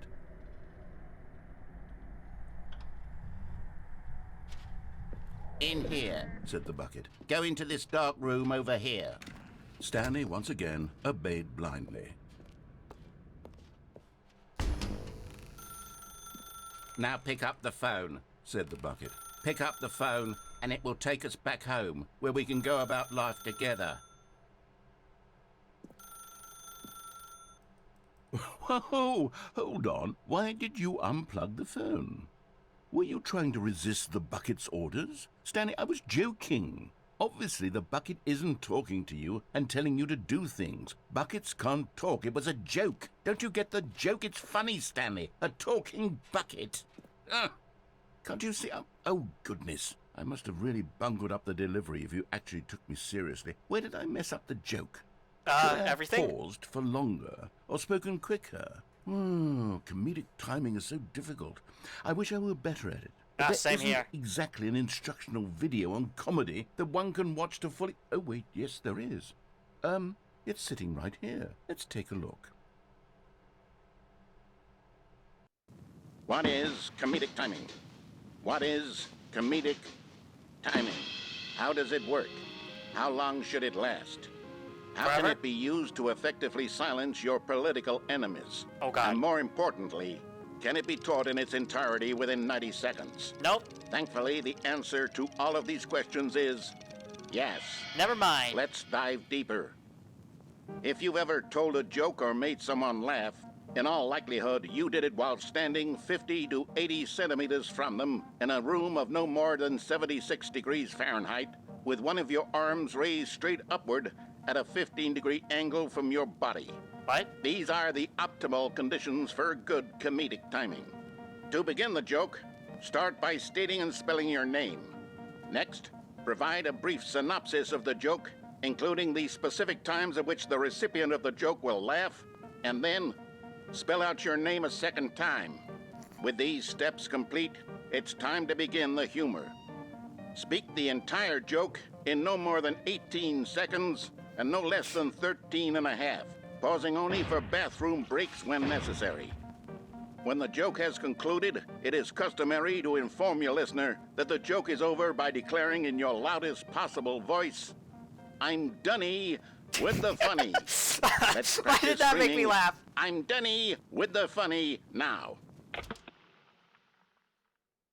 I'm Dunny with the funny. Good. This saying is a perfect example of expectations management, which is the cornerstone of good comedy. Finally, it's time to hand out surveys.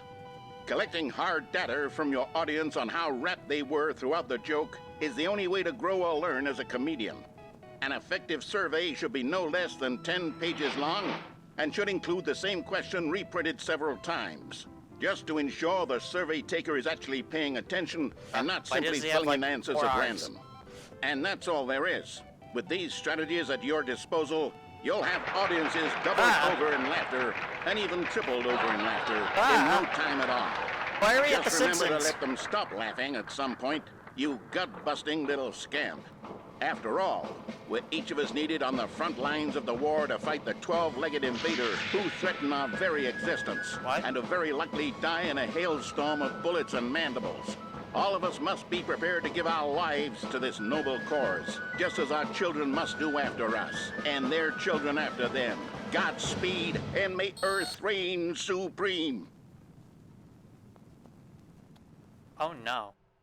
Hey, goodness, this video is a little outdated, isn't it? Well, no matter. I think the fundamentals of proper comedic timing are still as relevant today as they were back then. So with that in mind, I believe the only way forward is for us to return to the two doors and walk through all of this again, so I can try telling my story with more appropriate comedic delivery. Come along, let's head back.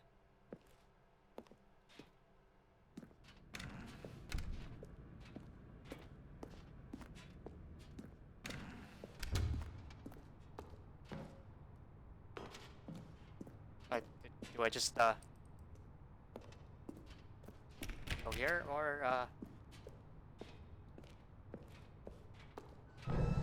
I can feel it. This time, I'm really going to nail the delivery. You'll be in stitches. A talking bucket, you'll say? How ridiculous. How absurd. What a hilarious concept. The king of comedy. That's what you'll call me. Thank goodness we had the instructional video. Otherwise, who knows where we'd be right now. Well, I wouldn't be the king of comedy, that's for sure. The bucket spoke to Stanley. The bucket spoke. The bucket spoke. Oh, I'll figure it out on the fly. No need to overthink things.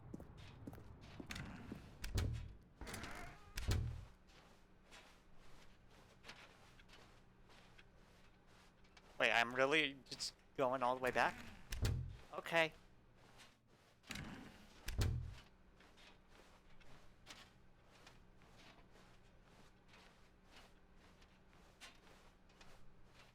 Here we go. You ready? When Stanley and the bucket came to a set of 2 open doors, they entered the door on the left.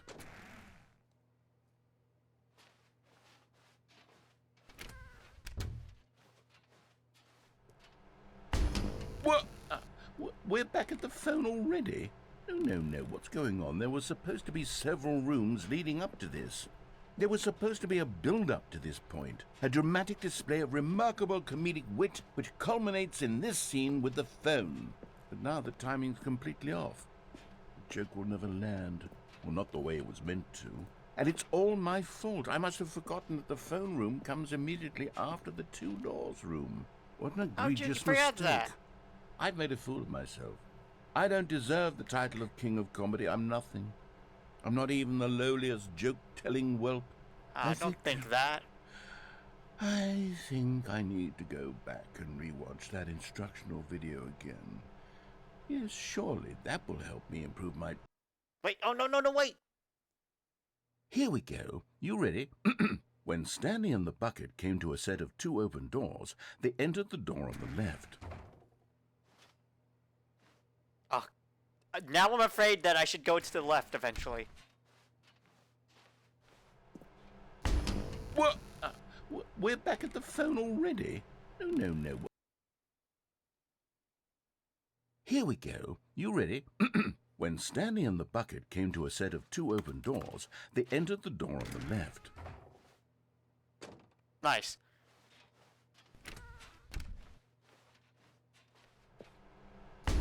What? We're back at the phone already? No. Okay, fine, never mind. I guess they want me to go to the left. You ready?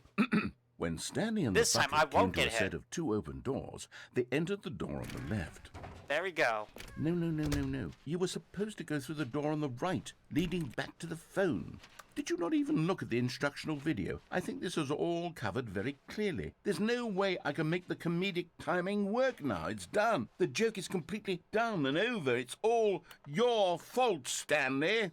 I'm going to be ridiculed in the community of other joke writers. I'm going to be shamed at every one of our meetings from now on. All because you couldn't watch a simple video and take a hint. Are you proud of yourself for bringing me down, Stanley? Are you proud?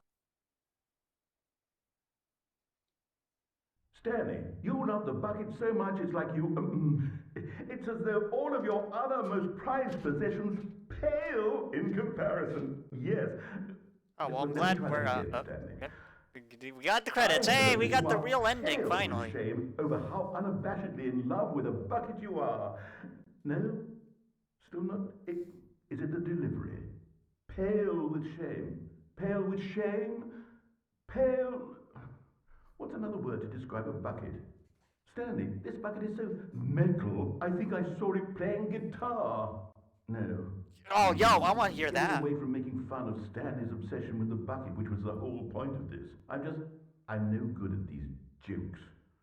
I need more instructional videos. That's exactly what it is. That's what will make me the king of comedy again. More instructional What do you mean again? videos. Let's see.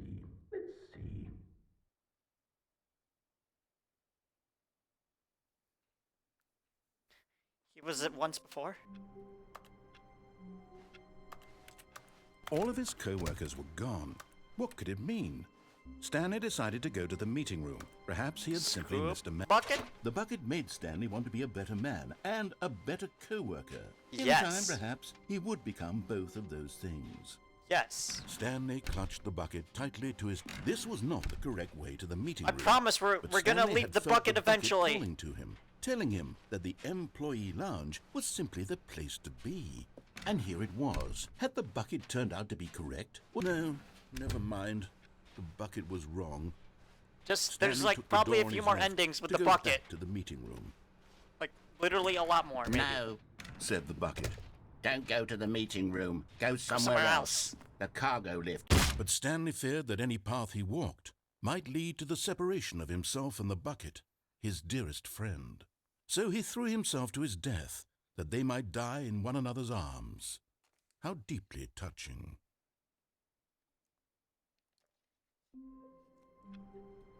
Hooray! Another ending. Stanley had never seen the office this brightly lit. Was it a sign of something? He hoped it was. He hoped very much that it was. Scoop the bucket Not up. everyone is so lucky to have a bucket, but Stanley is a very lucky fellow. Very lucky indeed. Stanley clutched the bucket tightly to his chest and entered the door on his left. Okay, so wait, I gotta remember, somewhere both red and blue and stairs.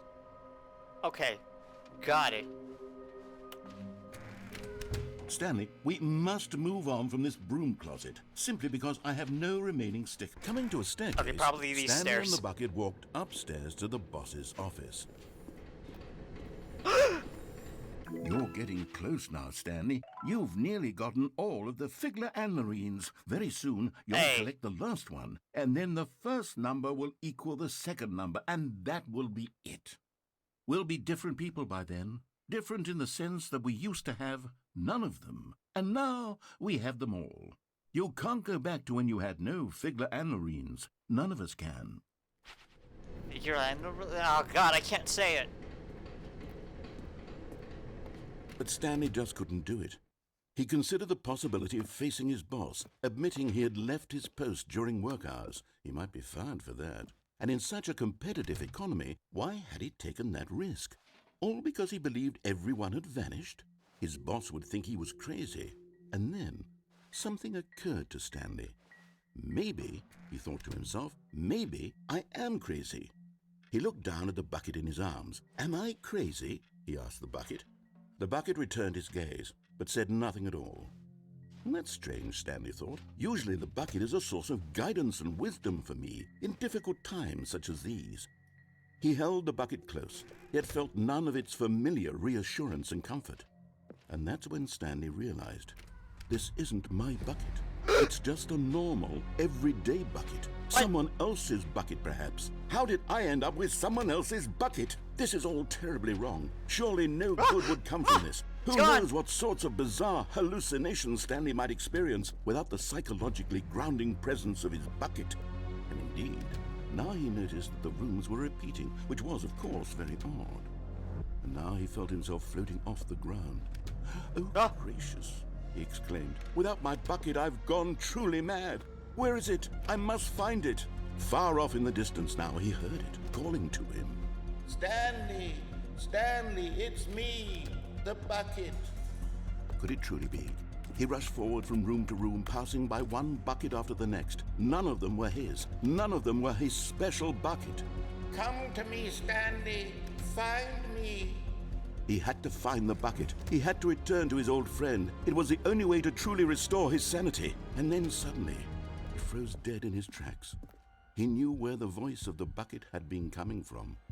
The real bucket was inside of him. Ah, all fuck along. you! It was incredibly painful. Stanley doubled over in agony and blacked out.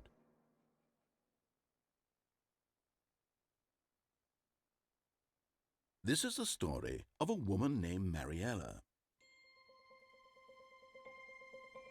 Mariella woke up on a day like any other.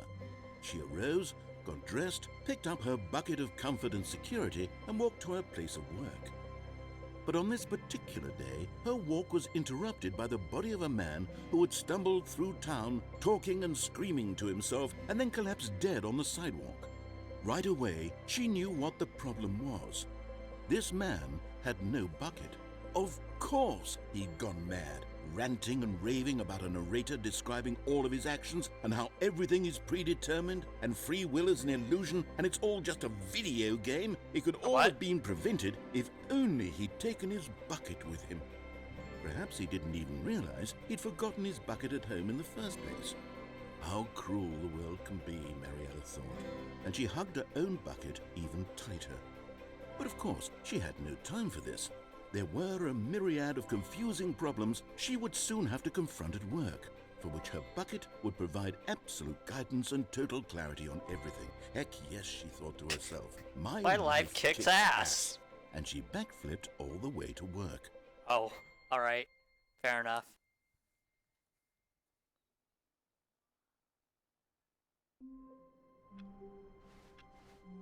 All of his co-workers were gone. What could it mean? Stanley decided to go to the meeting room. Perhaps he had simply missed a memo. And It whoosh! takes a lot of humility to carry a bucket so magnificent. Stanley checked his ego and then proceeded onward.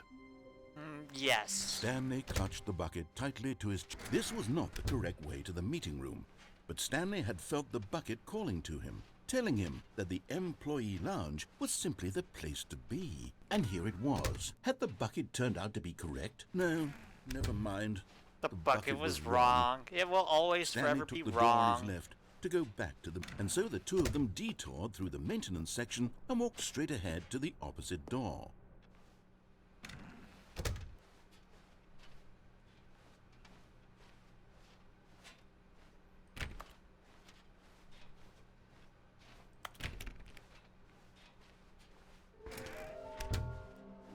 Somewhere red and blue. Where is somewhere red and blue?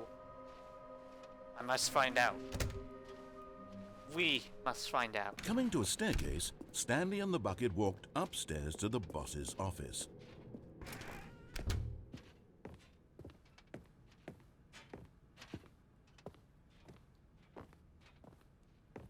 Isn't there like... Stepping Yeah.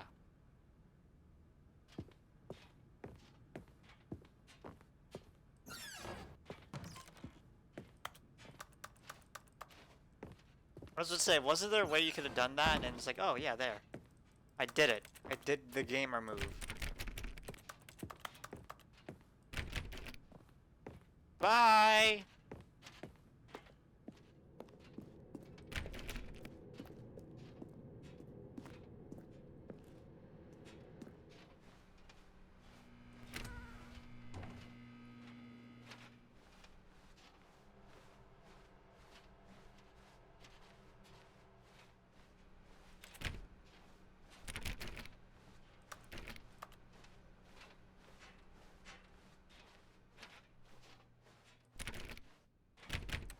So do you guys like the ASMR of the bucket sounds? Because clearly I do.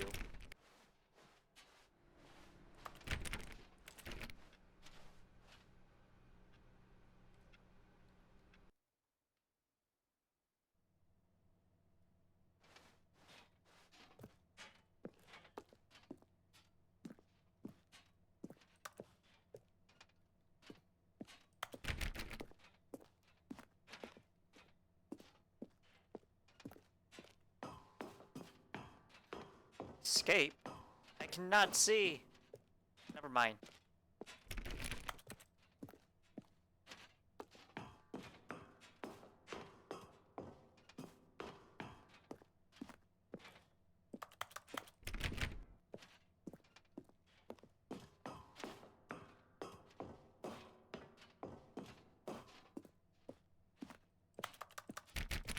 Come on.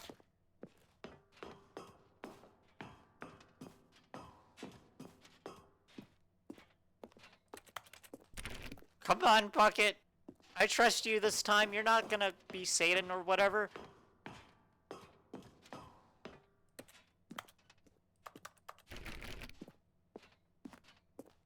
I think.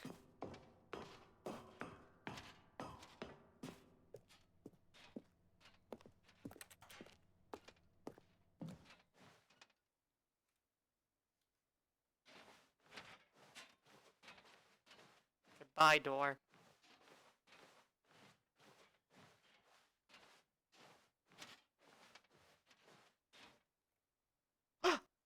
My bucket.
When Stanley came to a set of 2 open doors, he entered the door on his left.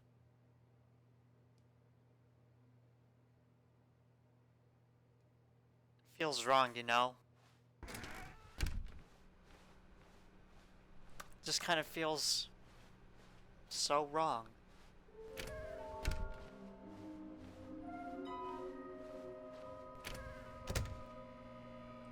Not even the broom can save me.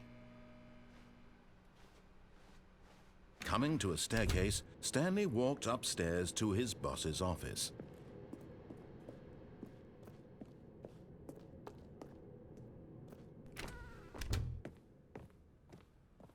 Okay, I think we all know the drill by now. Blah, blah, blah. Dark secrets, the keypad. Stanley pushes some buttons. Oh, hey, look, it's a new passageway.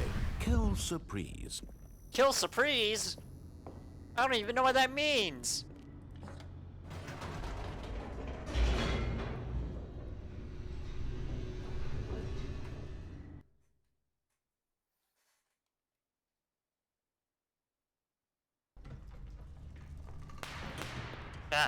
That still scares me. Stanley walked straight ahead through the large door that read Mind Control Facility.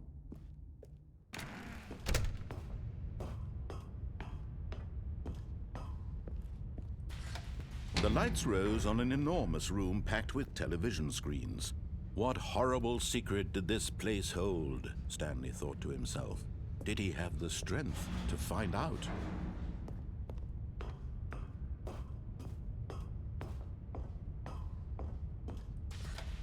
Now the monitors jumped to life, their true nature revealed. Each bore the number of an employee in the building. Stanley's co-workers. I could jump out again. The lives of so many individuals reduced to images on a screen. And Stanley, one of them, eternally monitored in this place where freedom meant nothing. Freedom isn't free. That's what it means, right?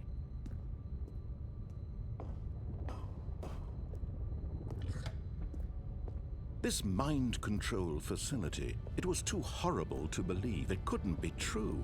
Had Stanley really been under someone's control all this time? Was this the only reason he was happy with his boring job? That his emotions had been manipulated to accept it blindly? I feel so No, naked without my he refused bucket. to believe it. He couldn't accept it. His own life in someone else's control? Never! It was unthinkable. Wasn't it? Was it even possible? Had he truly spent his entire life utterly blind to the world? But here was the proof. The heart of the operation. Controls labeled with emotions. Happy, or sad, or content. Walking, eating, working. All of it monitored and commanded from this very place. And as the cold reality of his past began to sink in, Stanley decided that this machinery would never again exert its terrible power over another human life. For he would dismantle the controls once and for all. I want my bucket back. Oh, Stanley, you didn't just activate the controls, did you? After they kept you enslaved all these years, you go and you try to take control of the machine for yourself. Is that what you wanted? Control? Oh, Stanley, I applaud your effort, I really do. But you need to understand, there's only so much that machine can do. You were supposed to let it go, turn the controls off, and leave. If you want to throw my story off track, you're going to have to do much better than that.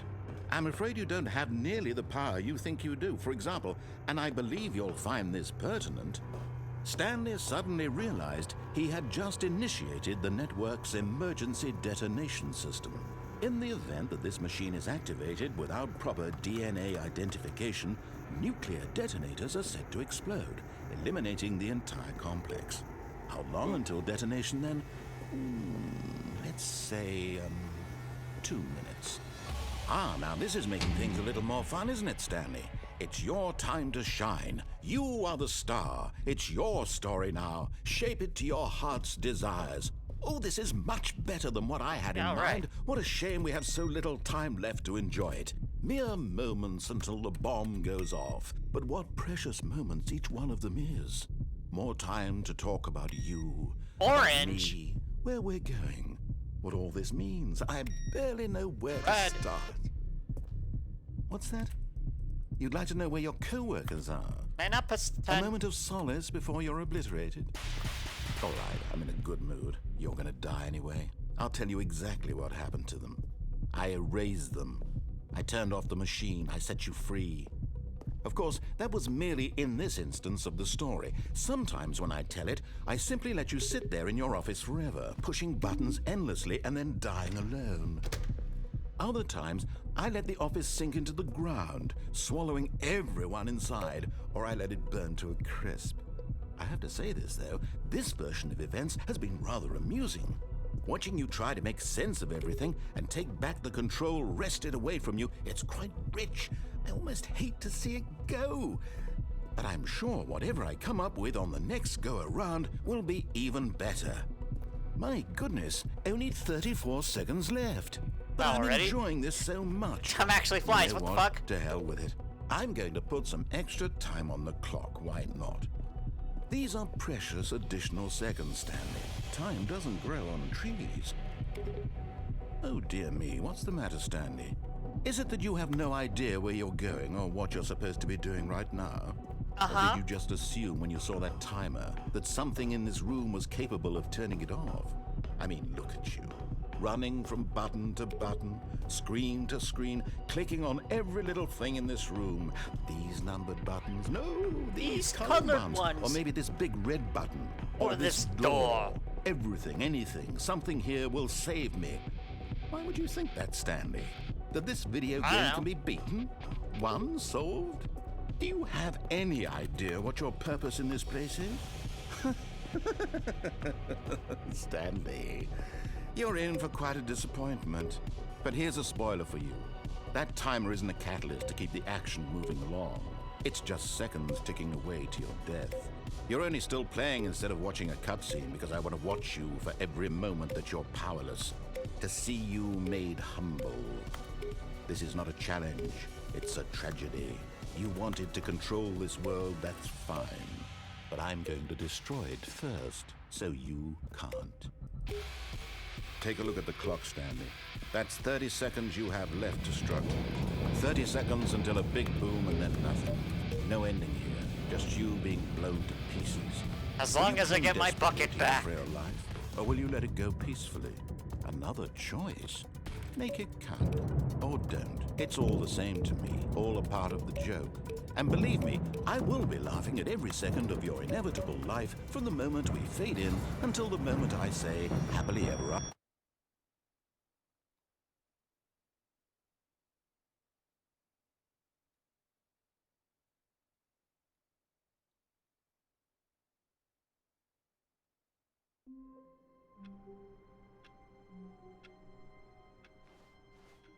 All of his co-workers were gone.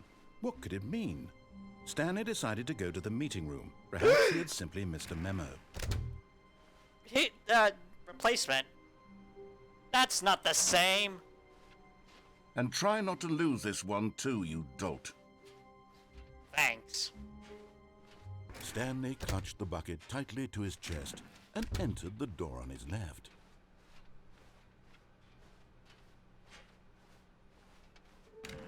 Still don't know where red and blue is.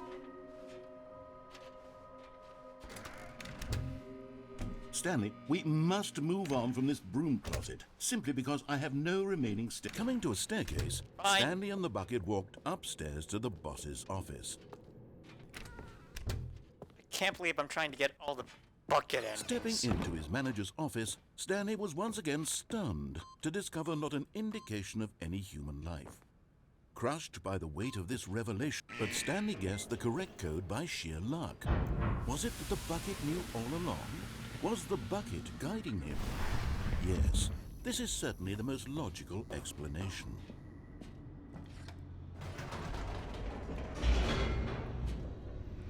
Oh, jeez.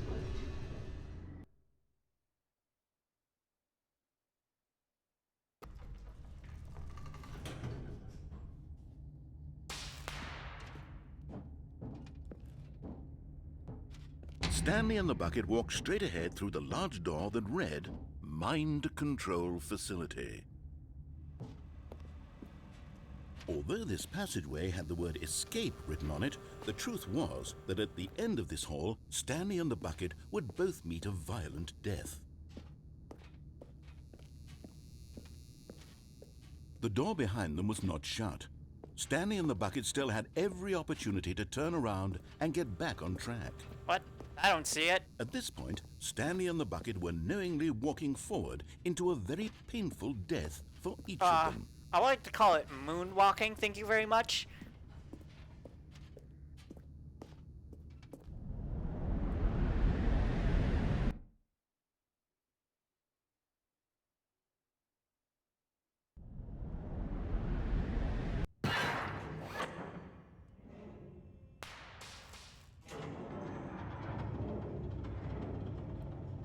Oh, bring it on! As the machine whirred into motion and Stanley and the bucket inched closer to their demise, Stanley reflected on how meaningless the bucket's warmth and comfort had turned out to be. What? To be sure, it puts the mind and the soul at ease to embrace the bucket, but what use is a sense of ease when you're about to be crushed to death? This is what Stanley thought to himself, and he sort of kicked himself for wasting so much time carrying a bucket everywhere. Could have said kick the bucket. Just saying. Farewell, Stanley, cried the narrator, as Stanley and the bucket were led helplessly into the enormous metal jaws. In a single visceral instant, the bucket's life came to an end, as it was crushed violently to death. Ah!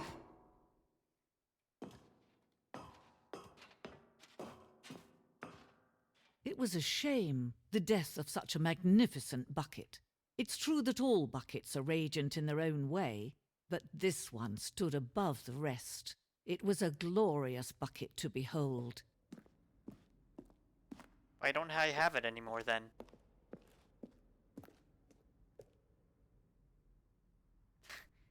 Am I gonna read all of this? No. You can just print screen it. Can you see how arrogant it was for Stanley to take a bucket like this and to claim it for his own? Can you see the hubris that blinded him? Can you see that the bucket is far more noble than Stanley will ever be in his short life? Rude.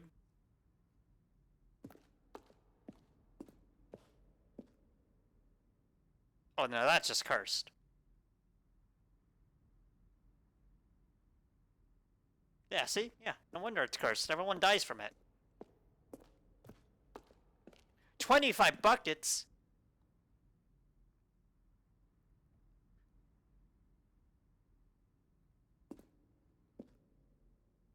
Huh.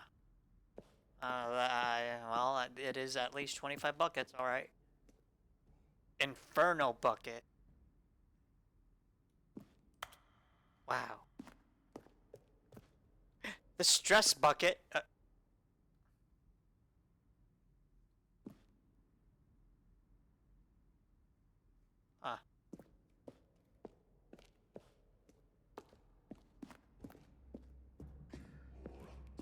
Cave drawing.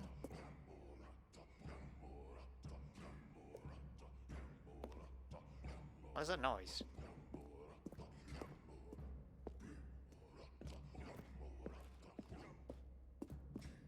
No man can own a bucket, and certainly not a bucket as dazzling to behold as this one. It is man who should kneel before the bucket.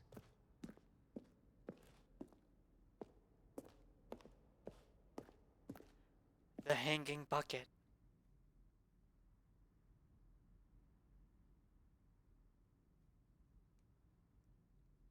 I guess it is for our own good. Never mind. I thought I was gonna fall. But there is something we can do. Something we can do together, you and I, that will right Me and her? this terrible wrong. Or whoever this person is? Let Stanley die. Let him be crushed by the machine. Don't reset the game. Don't give him another opportunity to run off with another beautiful bucket. We can save the world's buckets from their treatment as tools and implements if only we let Stanley die together. The bucket shall take its place as ruler, as leader, as commander of a new world, a new vision for...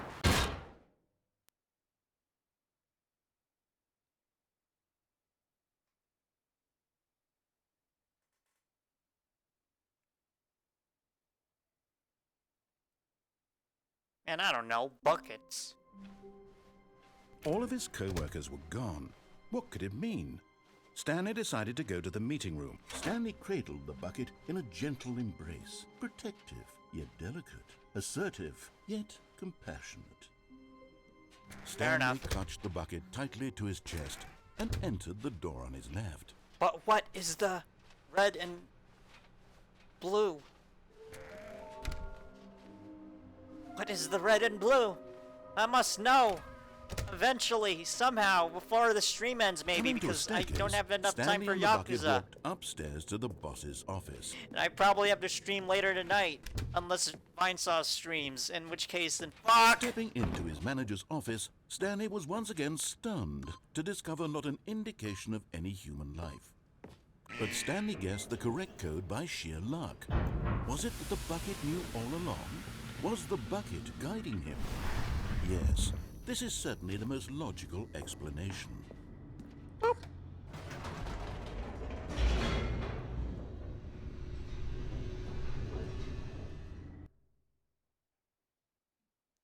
I am forever bound to this bucket!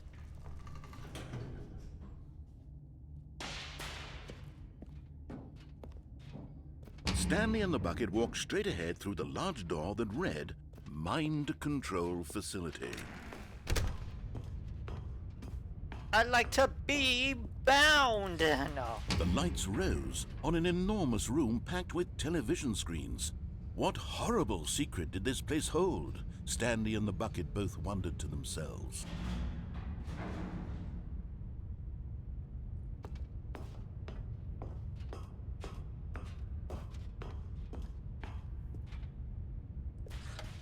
The monitors jumped to life, and Stanley nearly dropped the bucket in shock. Everyone in the office was being videotaped, monitored like guinea pigs. The bucket had never seen anything like this, and it very nearly burst into tears as Stanley cradled it gently, reassuring it that everything would be fine.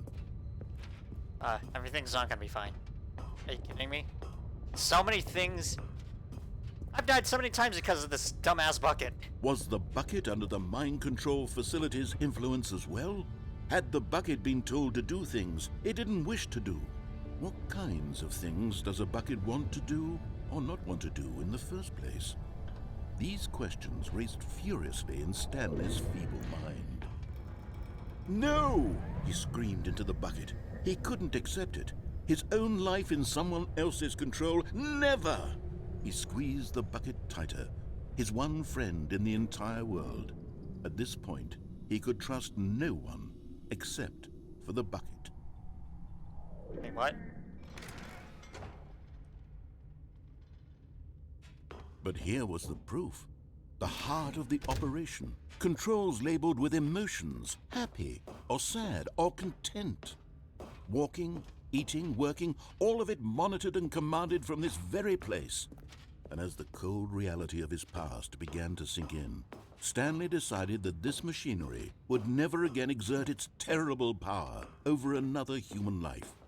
For he and the bucket would dismantle the controls for good.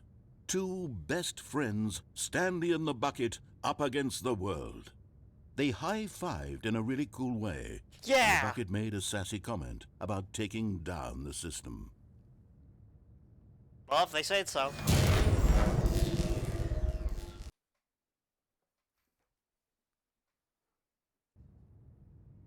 Stanley and the bucket waited in blackness. Was it over? Yes, they had done it. Stanley and the bucket had defeated their greatest and darkest enemy, freed themselves from the tyrannical grip of the evil mind control machine. Freedom was now mere moments away. Excitedly, the two of them began to discuss the kind of life they wanted to live once they stepped through this massive door. The bucket wanted to learn to roller skate. Stanley wanted to sneeze in every country on Earth. Okay, that's Both gross. of them wanted to begin watching a movie, any movie, but then stop it halfway through and begin watching it in reverse from the end. Why though? True, it was a simple life they envisioned, but it was one they'd lived together, with one another to lean on, to trust, to support, and to... What? Wait. What was happening? Why had the door stopped? Was Stanley and the bucket not about to be freed? Just jump! Oh, wait, we can't Unbearable jump. silence filled the room, lingering in uncertainty, until finally the truth hit Stanley square in the face. This building did not want the bucket to leave. Even the facility itself recognized the incredible calming presence of the bucket, needed the soothing warmth of the bucket, would go to any lengths not to part with the bucket. No, no, no. Stanley can't leave this place. Not while he has such a precious bucket in his arms. Not while this building has anything to say about it. Stanley realized he would never again leave this very room. But at least he has the bucket. To be trapped eternally in darkness isn't really so bad, Stanley thought to himself. As long as I have my bucket with me, right? I'll be okay, won't I?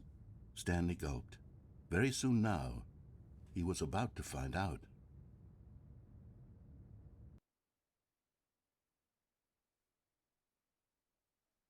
So what am I learning right now? I don't fucking know! How long was I sitting there? Stanley wondered to himself. Minutes? Days? Centuries? Did something crucial happen while my senses were turned? He made a note to be more careful with time from now on.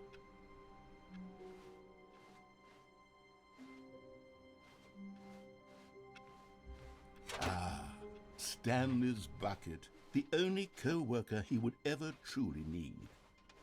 Truly. Stanley clutched the bucket tightly to his chest and entered the door on his left.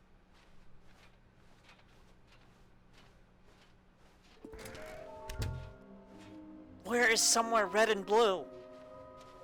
I need to find out somehow. Coming to a staircase, Stanley and the bucket walked upstairs to the boss's office. Stepping into his manager's office, Stanley was once again stunned to discover not an indication of any human life.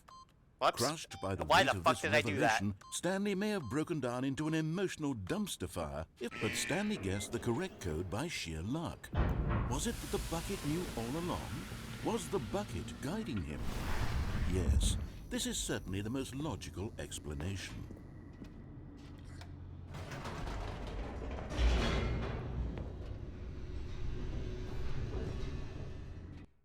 What am I doing with my life?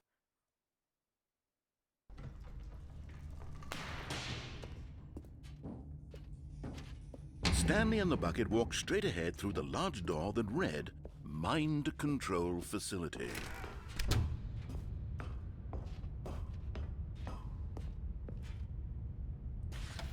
The lights rose on an enormous room packed with television screens. What horrible secret did this place hold? Stanley and the bucket both wondered to themselves.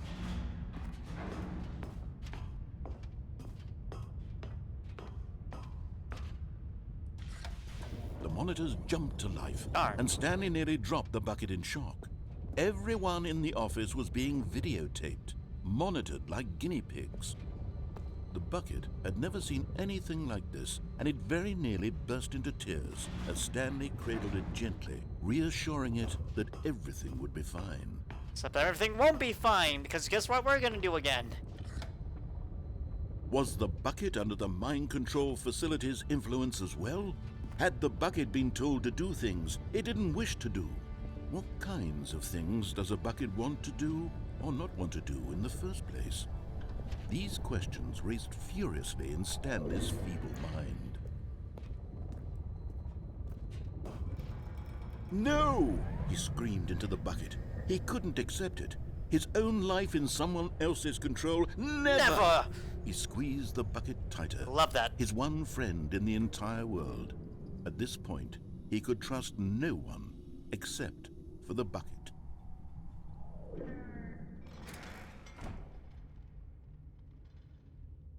But here was the proof. The heart of the operation. Controls labeled with emotions, happy or sad or content. Walking, eating, working, all of it monitored and commanded from this very place. And as the cold reality of his past began to sink in, Stanley decided that this... But at the last second, the bucket jumped in and pressed the button to turn on the controls. Bucket, how Stanley could you? gasped in horror. Had this been the bucket's plan all along? To take Ow, over my the machine finger. and Ow, I claim the hit myself power with the for desk. itself? How could the bucket have betrayed him like this? Bucket Stanley bit was me prepared also. to throw the bucket away in disgust when suddenly an image appeared upon the enormous screen. Birds. Silly, silly birds. The control buttons became active again.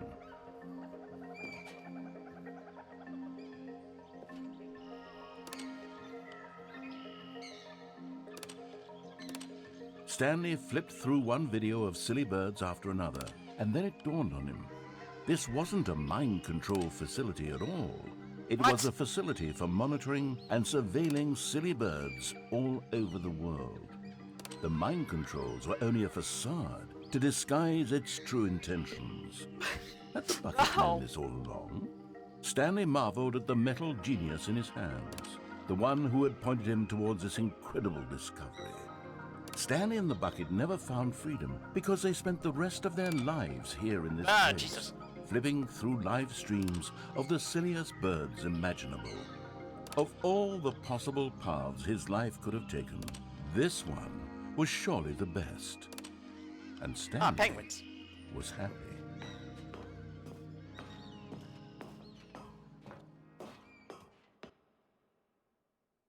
Wow, what a good ending. All of his co-workers were... Wait, no. This isn't the right office, is it? Is this Stanley's office? I mean, that was 427. Is Stanley, without the bucket, really Stanley at all? No, no, surely not.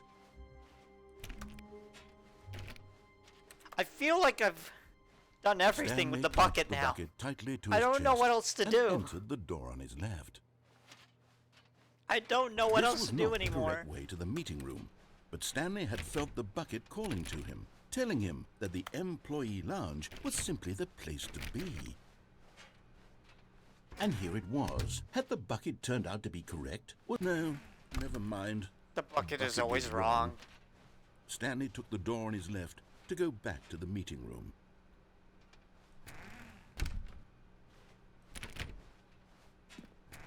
No, Said the bucket. don't go to the meeting room. Go somewhere else. The cargo lift, yes. Go there. Go to the cargo lift. Good, Said the bucket. now ride the lift all the way to the top. There's something up there I need you to do. Stanley did not question why or how this bucket was speaking to him. It should have alarmed him, of course, because buckets can't talk. But Stanley chose not to think about this obvious fact. He was firmly convinced that the bucket had spoken to him, and he unthinkingly did whatever the bucket asked. Right.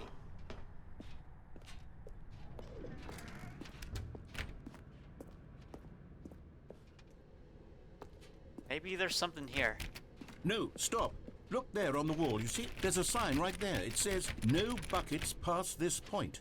Stanley, how could you think it was okay to bring the bucket here? Unless, what if the problem is that you actually don't know what is a bucket and what isn't a bucket? I suppose that would explain a lot about your behavior up to this point. Which, if that's true, well, my goodness, I think we have to do something about it. This misunderstanding could have dire consequences on the entire rest of the game if not addressed quickly and properly. So much of the impact of the story is dependent on your understanding of what is and isn't a bucket. Please, step in here for a moment.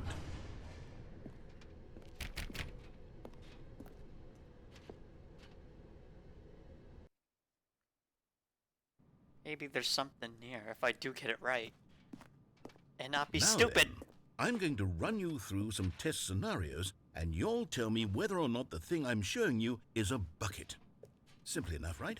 This should tell us everything we'll ever need to know about what is or is not a bucket. Okay, let's begin. Item 1. Is this a bucket? Correct. It is a hologram of a bucket, not an actual bucket. Correct.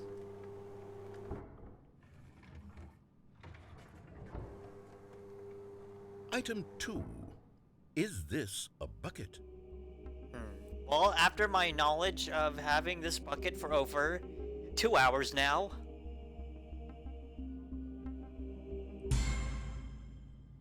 Correct. It is a 3D printed recreation of a bucket, not an actual bucket.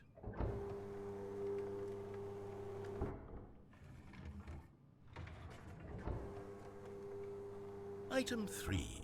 Is this a bucket?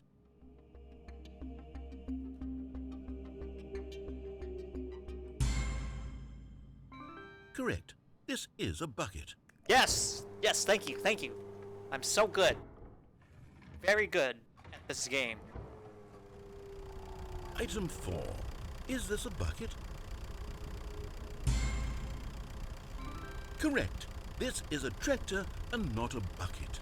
To be honest, I just sort of put this one in here as a gimme, but I was starting to get concerned that even this might be too much for you. Thank you for not making me look like an idiot. Okay, next one.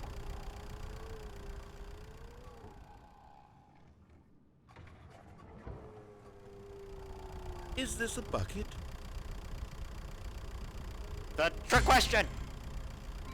Correct. This is a bucket.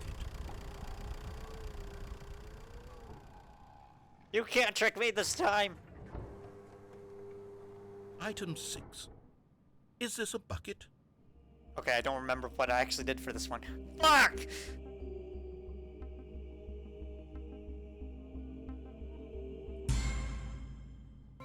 Trick question. Oh yeah, right. Both. Fuck! Gotcha. I got tricked! Again! I'm stupid!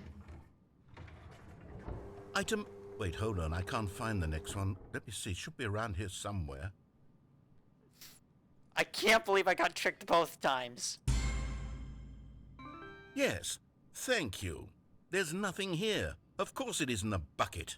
We both know full well that nothing isn't a bucket. Wait, when I say nothing isn't a bucket, that makes it sound like I'm saying everything is a bucket, which of course is not true. Unless... Is that what you think? Answer me straight, Stanley.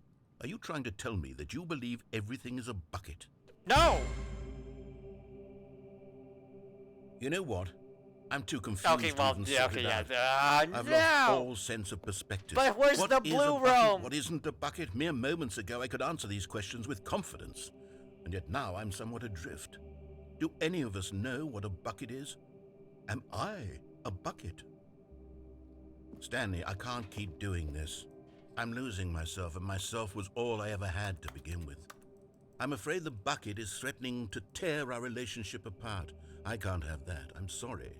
But I'm going to erase all buckets from the game entirely. Okay, here we go.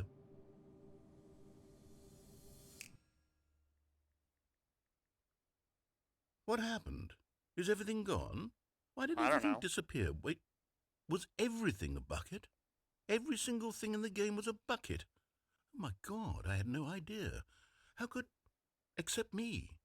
I'm not a bucket after all. And you, Stanley, you're still here. You're not a bucket either. Oh, this is wonderful news. We're not buckets. Yes, I actually feel much more at ease right now. It's delightful to get some clarity on that issue, but it doesn't change the fact that we haven't got a game. So, tell you what, I'll reset everything and we'll put back all of the buckets, okay? And Okay. we'll know that it's all a bucket. But if you run into anyone else, maybe don't mention that. Who knows what that information might do to a person? All right, here we go.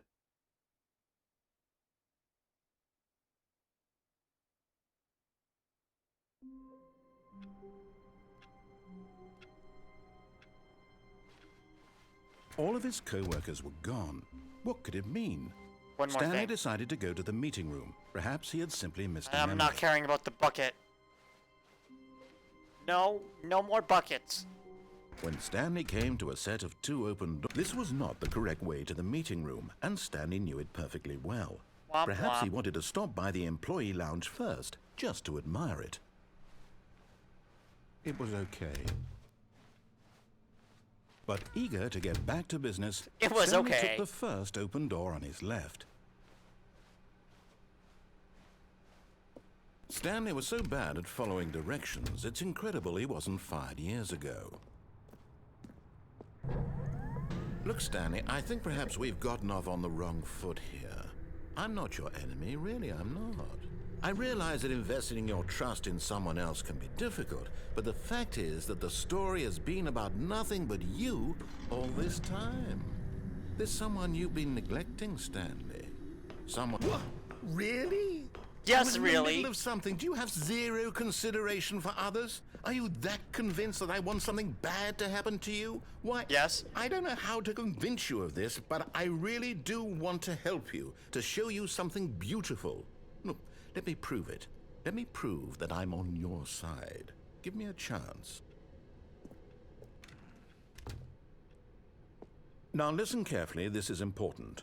Stanley walked There it through is! the red door. And there it is. The last Stiggly Wiggly. Savor this moment, Stanley. This is a real accomplishment. This is doing something just for the sake of doing it.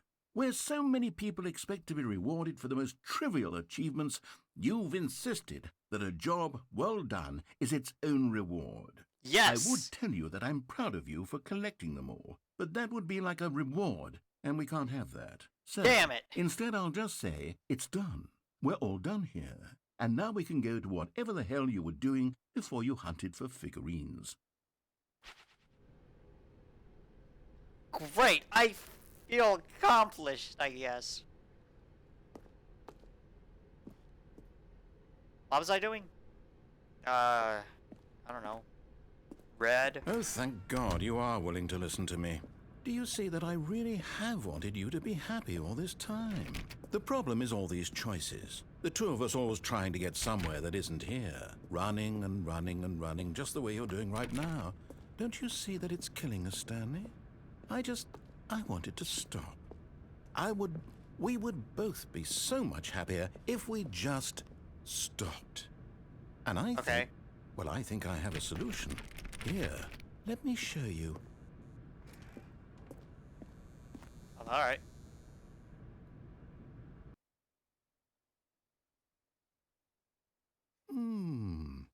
What do we want? What are we looking for? I don't know. Wow. Here. Yes. Oh, it's beautiful, isn't it? If we just stay right here, right in this moment with this place, Stanley, I think I feel happy. I actually feel happy. Good for you. I need to pee. That's how I feel right now. I'm sorry, narrator.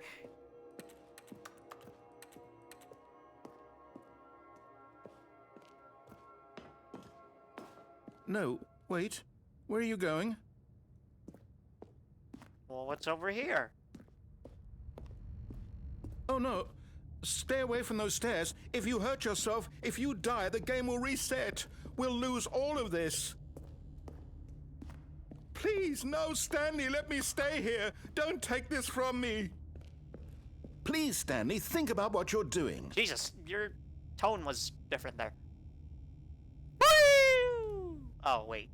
Wee! No! Oh, thank God you lived.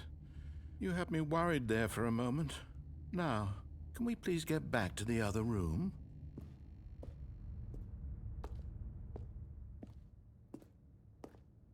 Fine. There. See? This is what you want. This is where we can both be happy. We really can. If we stop moving, we just have to stop moving. No.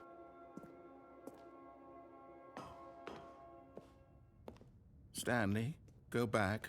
There's nothing good that can come from this.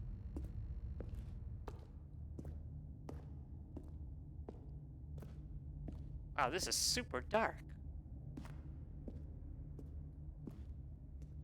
Yeah, let's moonwalk up here. No, no, what are you doing, Stanley?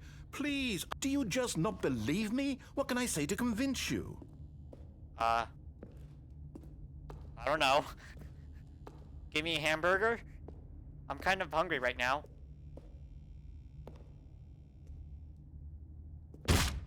Stanley, let's go back to the other room. Can you do that for me? Yes. Fine. Perhaps you can. Or I can. Perhaps you finally see what I'm talking about. I know you'll see that we can't be happy if we leave this place. Oh, Jesus You can Christ. see that, can't you? That is super bright. I'm sorry, narrator. It's blinding my No, eyes. Perhaps not. It's blinding. It's too blinding. My God, is this really how much you dislike my game? That you'll throw yourself from this platform over and over to be rid of it? You are literally willing to kill yourself to keep me from being happy. Am I reading the situation correctly? And I am doing it, you know, moonwalking. Or maybe you're just getting a kick out of it. I don't know anymore. I just wanted us to get along. But I guess that was too much to ask. It looks like you wanted to make a choice after all. Well, this one is yours.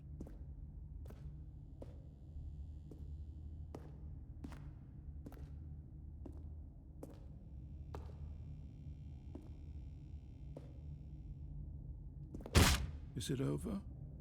It's going to restart, isn't it? I'm going back. We're all going back, man.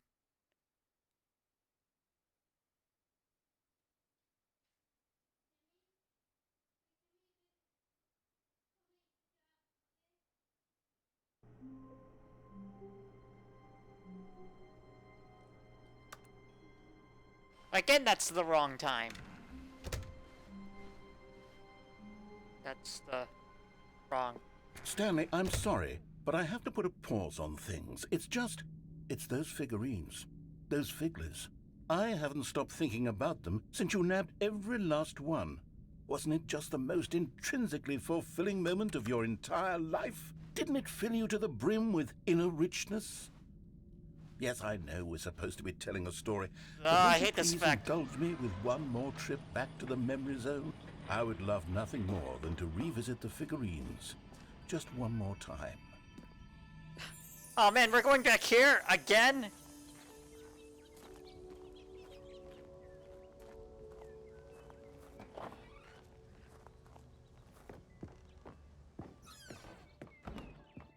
Hey, wait, where's the thing? Why is this thing here? This wasn't here before.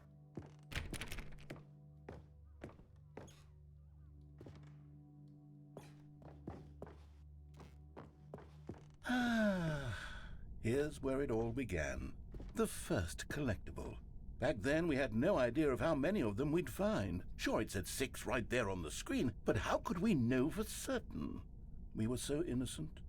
We'll never be like that again, Stanley.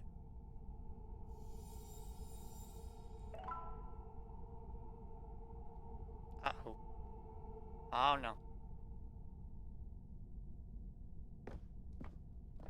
I'm sorry for, technically stealing your memory, man. I'm sorry. And here was a second Stanlerine. You found this one all on your own, just by poking around in the boss's bathroom. You did that, Stanley. I'll be honest. I did that. Back then, I had no faith in you to find any of them. let Wow, alone rude. 6.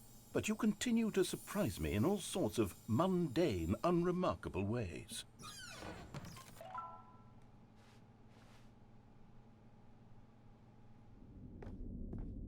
Okay, let's do a little quiz. Which of these rooms was the room you found your third mini stand? Can you remember? Fuck! Fuck! Ah!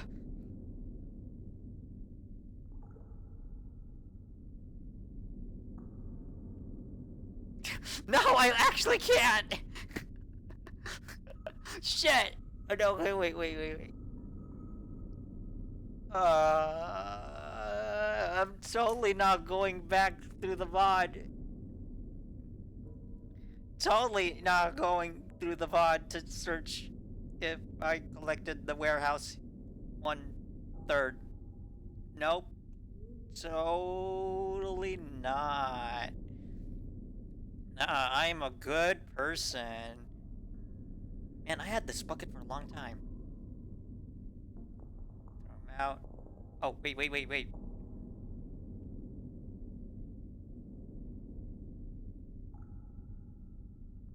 Oh, it said like 4 at one point. Oh, shit.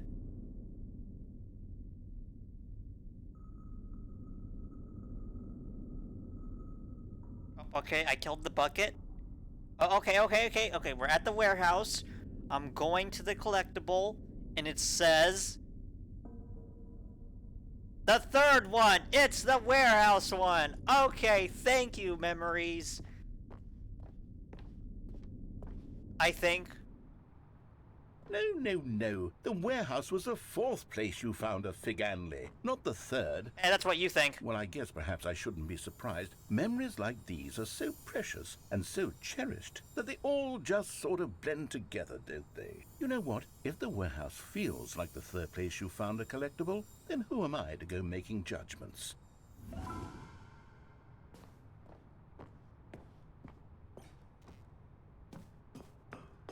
Wait, what if I just fell? What came next? Oh yes, we found a Figley in this pink room. Oh, well, I can't actually say I remember being in this room, but it's here in the memory zone, so it must have happened. Sure. Yeah. Totally remember that.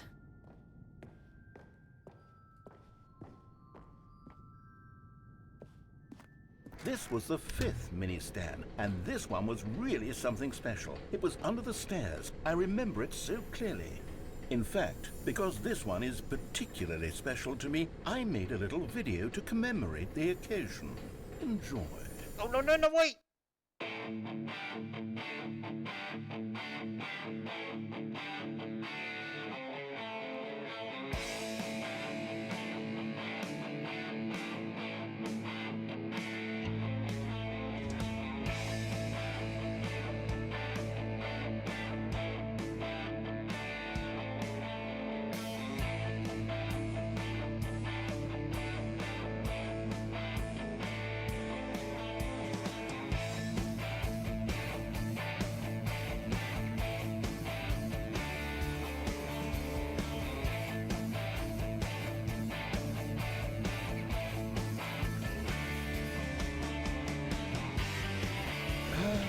Takes you back, doesn't it? I spent a lot of time making that video, but it was 8 minutes I wouldn't have spent on anything else. Right.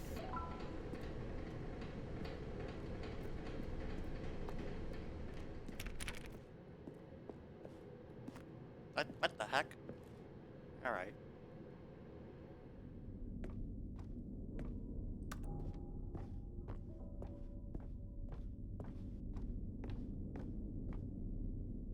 And then, Stanley, then we came to the last collectible, the final figurine, right here by the red and blue doors. This memory is the most distinct and clear in my mind, perhaps because it was the one that happened more recently than all the others. Who can truly say how the mind works? All I know is that this is the moment where you picked up a Figley and I thought to myself, yes, that's all of them. They're all collected. It was a moment unlike any other. Except for the other moments picking up figurines, which it was exactly like.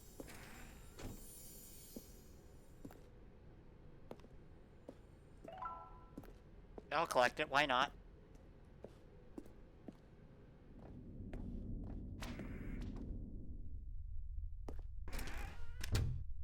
And then there was no more. because we've caught up to the present moment. Nothing left to do but move onward into the future. Goodbye, memory zone. Goodbye. No, I'm not done. I'm not ready to move on. Stop the loading screen. Isn't there some way we can stay here, keep enjoying these figurines? Let's just go backwards. We'll do the memory zone again from the opposite direction. See how that feels. Okay. Oh, wait, I have to, moonwalk. Right. Okay, yes, the room with the red and blue doors. I remember this. I must say, of all the figurines we looked at in our initial tour of the memory zone, this one is the most distinct and clear in my mind. Let's keep going. I want more. Okay. Okay, back moonwalking like I've done before.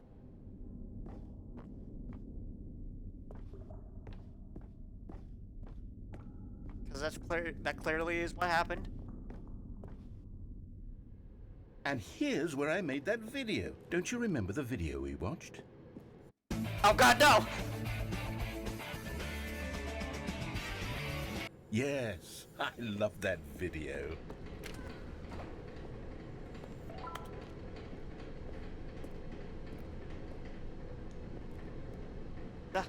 Okay, still going backwards.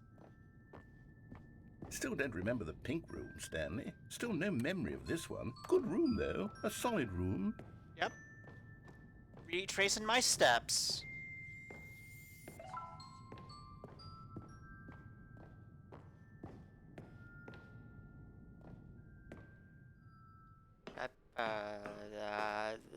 Oh, okay. Oh god, let's not fall this time. What a treat to hunt down. You know, if there had been any kind of reward for finding all of these, it really would have muted the intrinsic joy of collecting them. I'm very glad we resisted the temptation. Next one. Rightio. Okay, now I can walk backwards.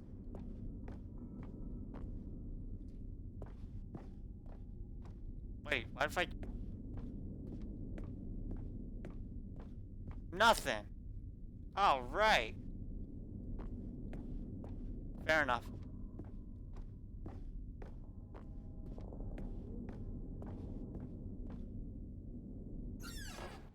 This was our second Figley. Don't you remember? What do you call it, I Figley? remember it too. The past is truly a wonderful thing. Why does anyone ever choose to leave it? Keep going.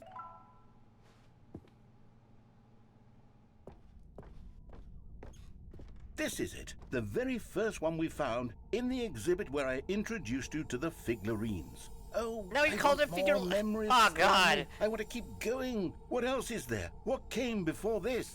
The sequel things. That's what I remember.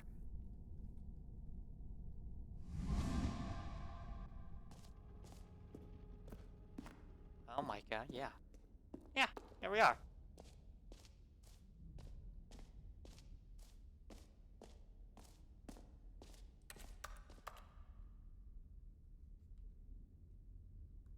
You know, I was supposed to end the stream now, but we're doing this ending, I guess. Look, it's the terrible new content that we were originally sold on. I remember hating it back then, but time does put a rosy filter on everything. In fact, I dare say I'm actually quite fond of it now. Look how much fun the past is. I want more. More memories. Well, how are you gonna make more? Oh, yes! The two doors! Who could have forgotten that? A classic memory, this one.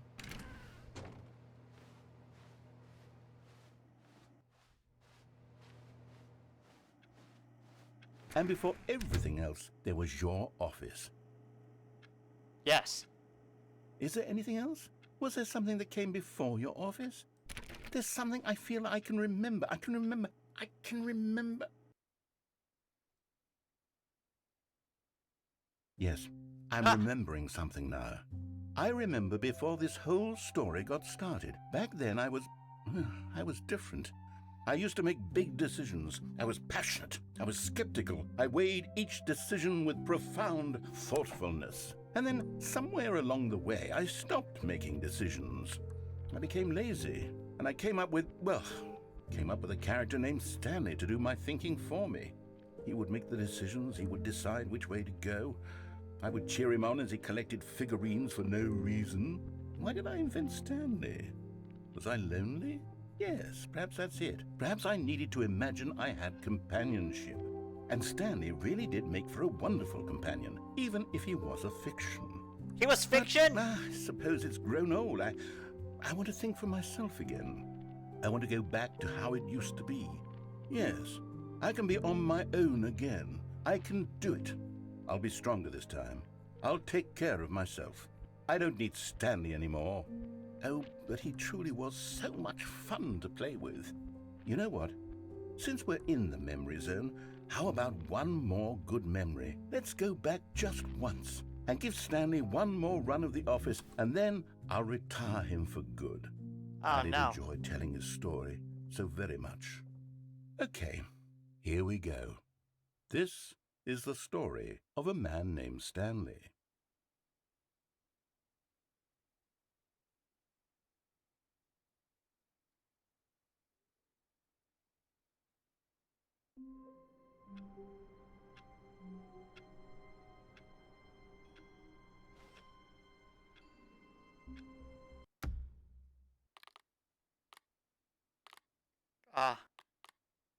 I want to stop now.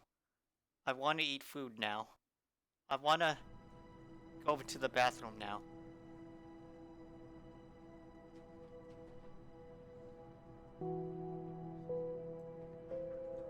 Am I forever bound to be in number 2 now? Is this never Ultra Deluxe? Did that just never existed?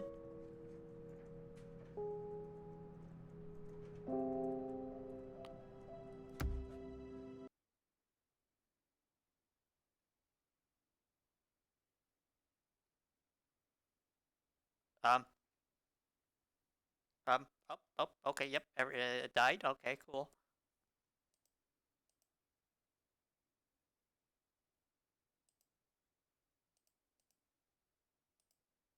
What if I just, you know,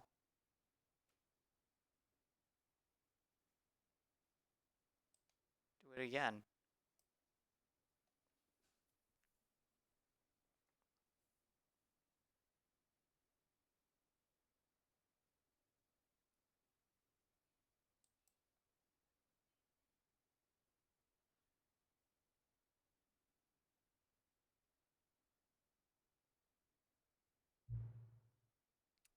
Okay, well, it is currently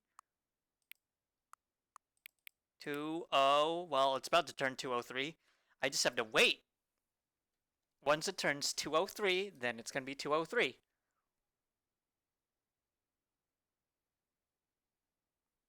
Just gotta wait and wait and wait.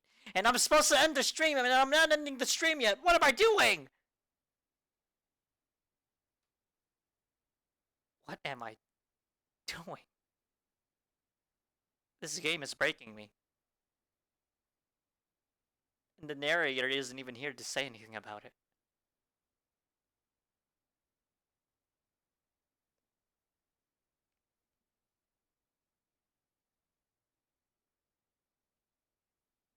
Almost there. It's about to turn 2:03. Almost there.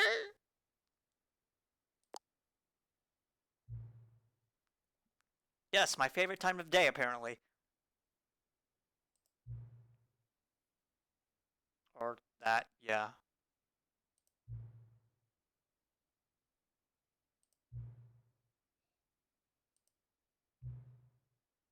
How accurate.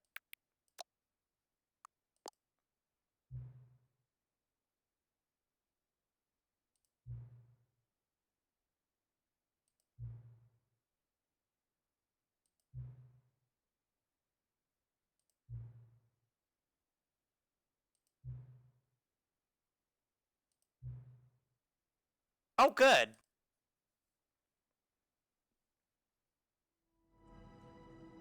I really am just in Stanley Parable 2 now, huh?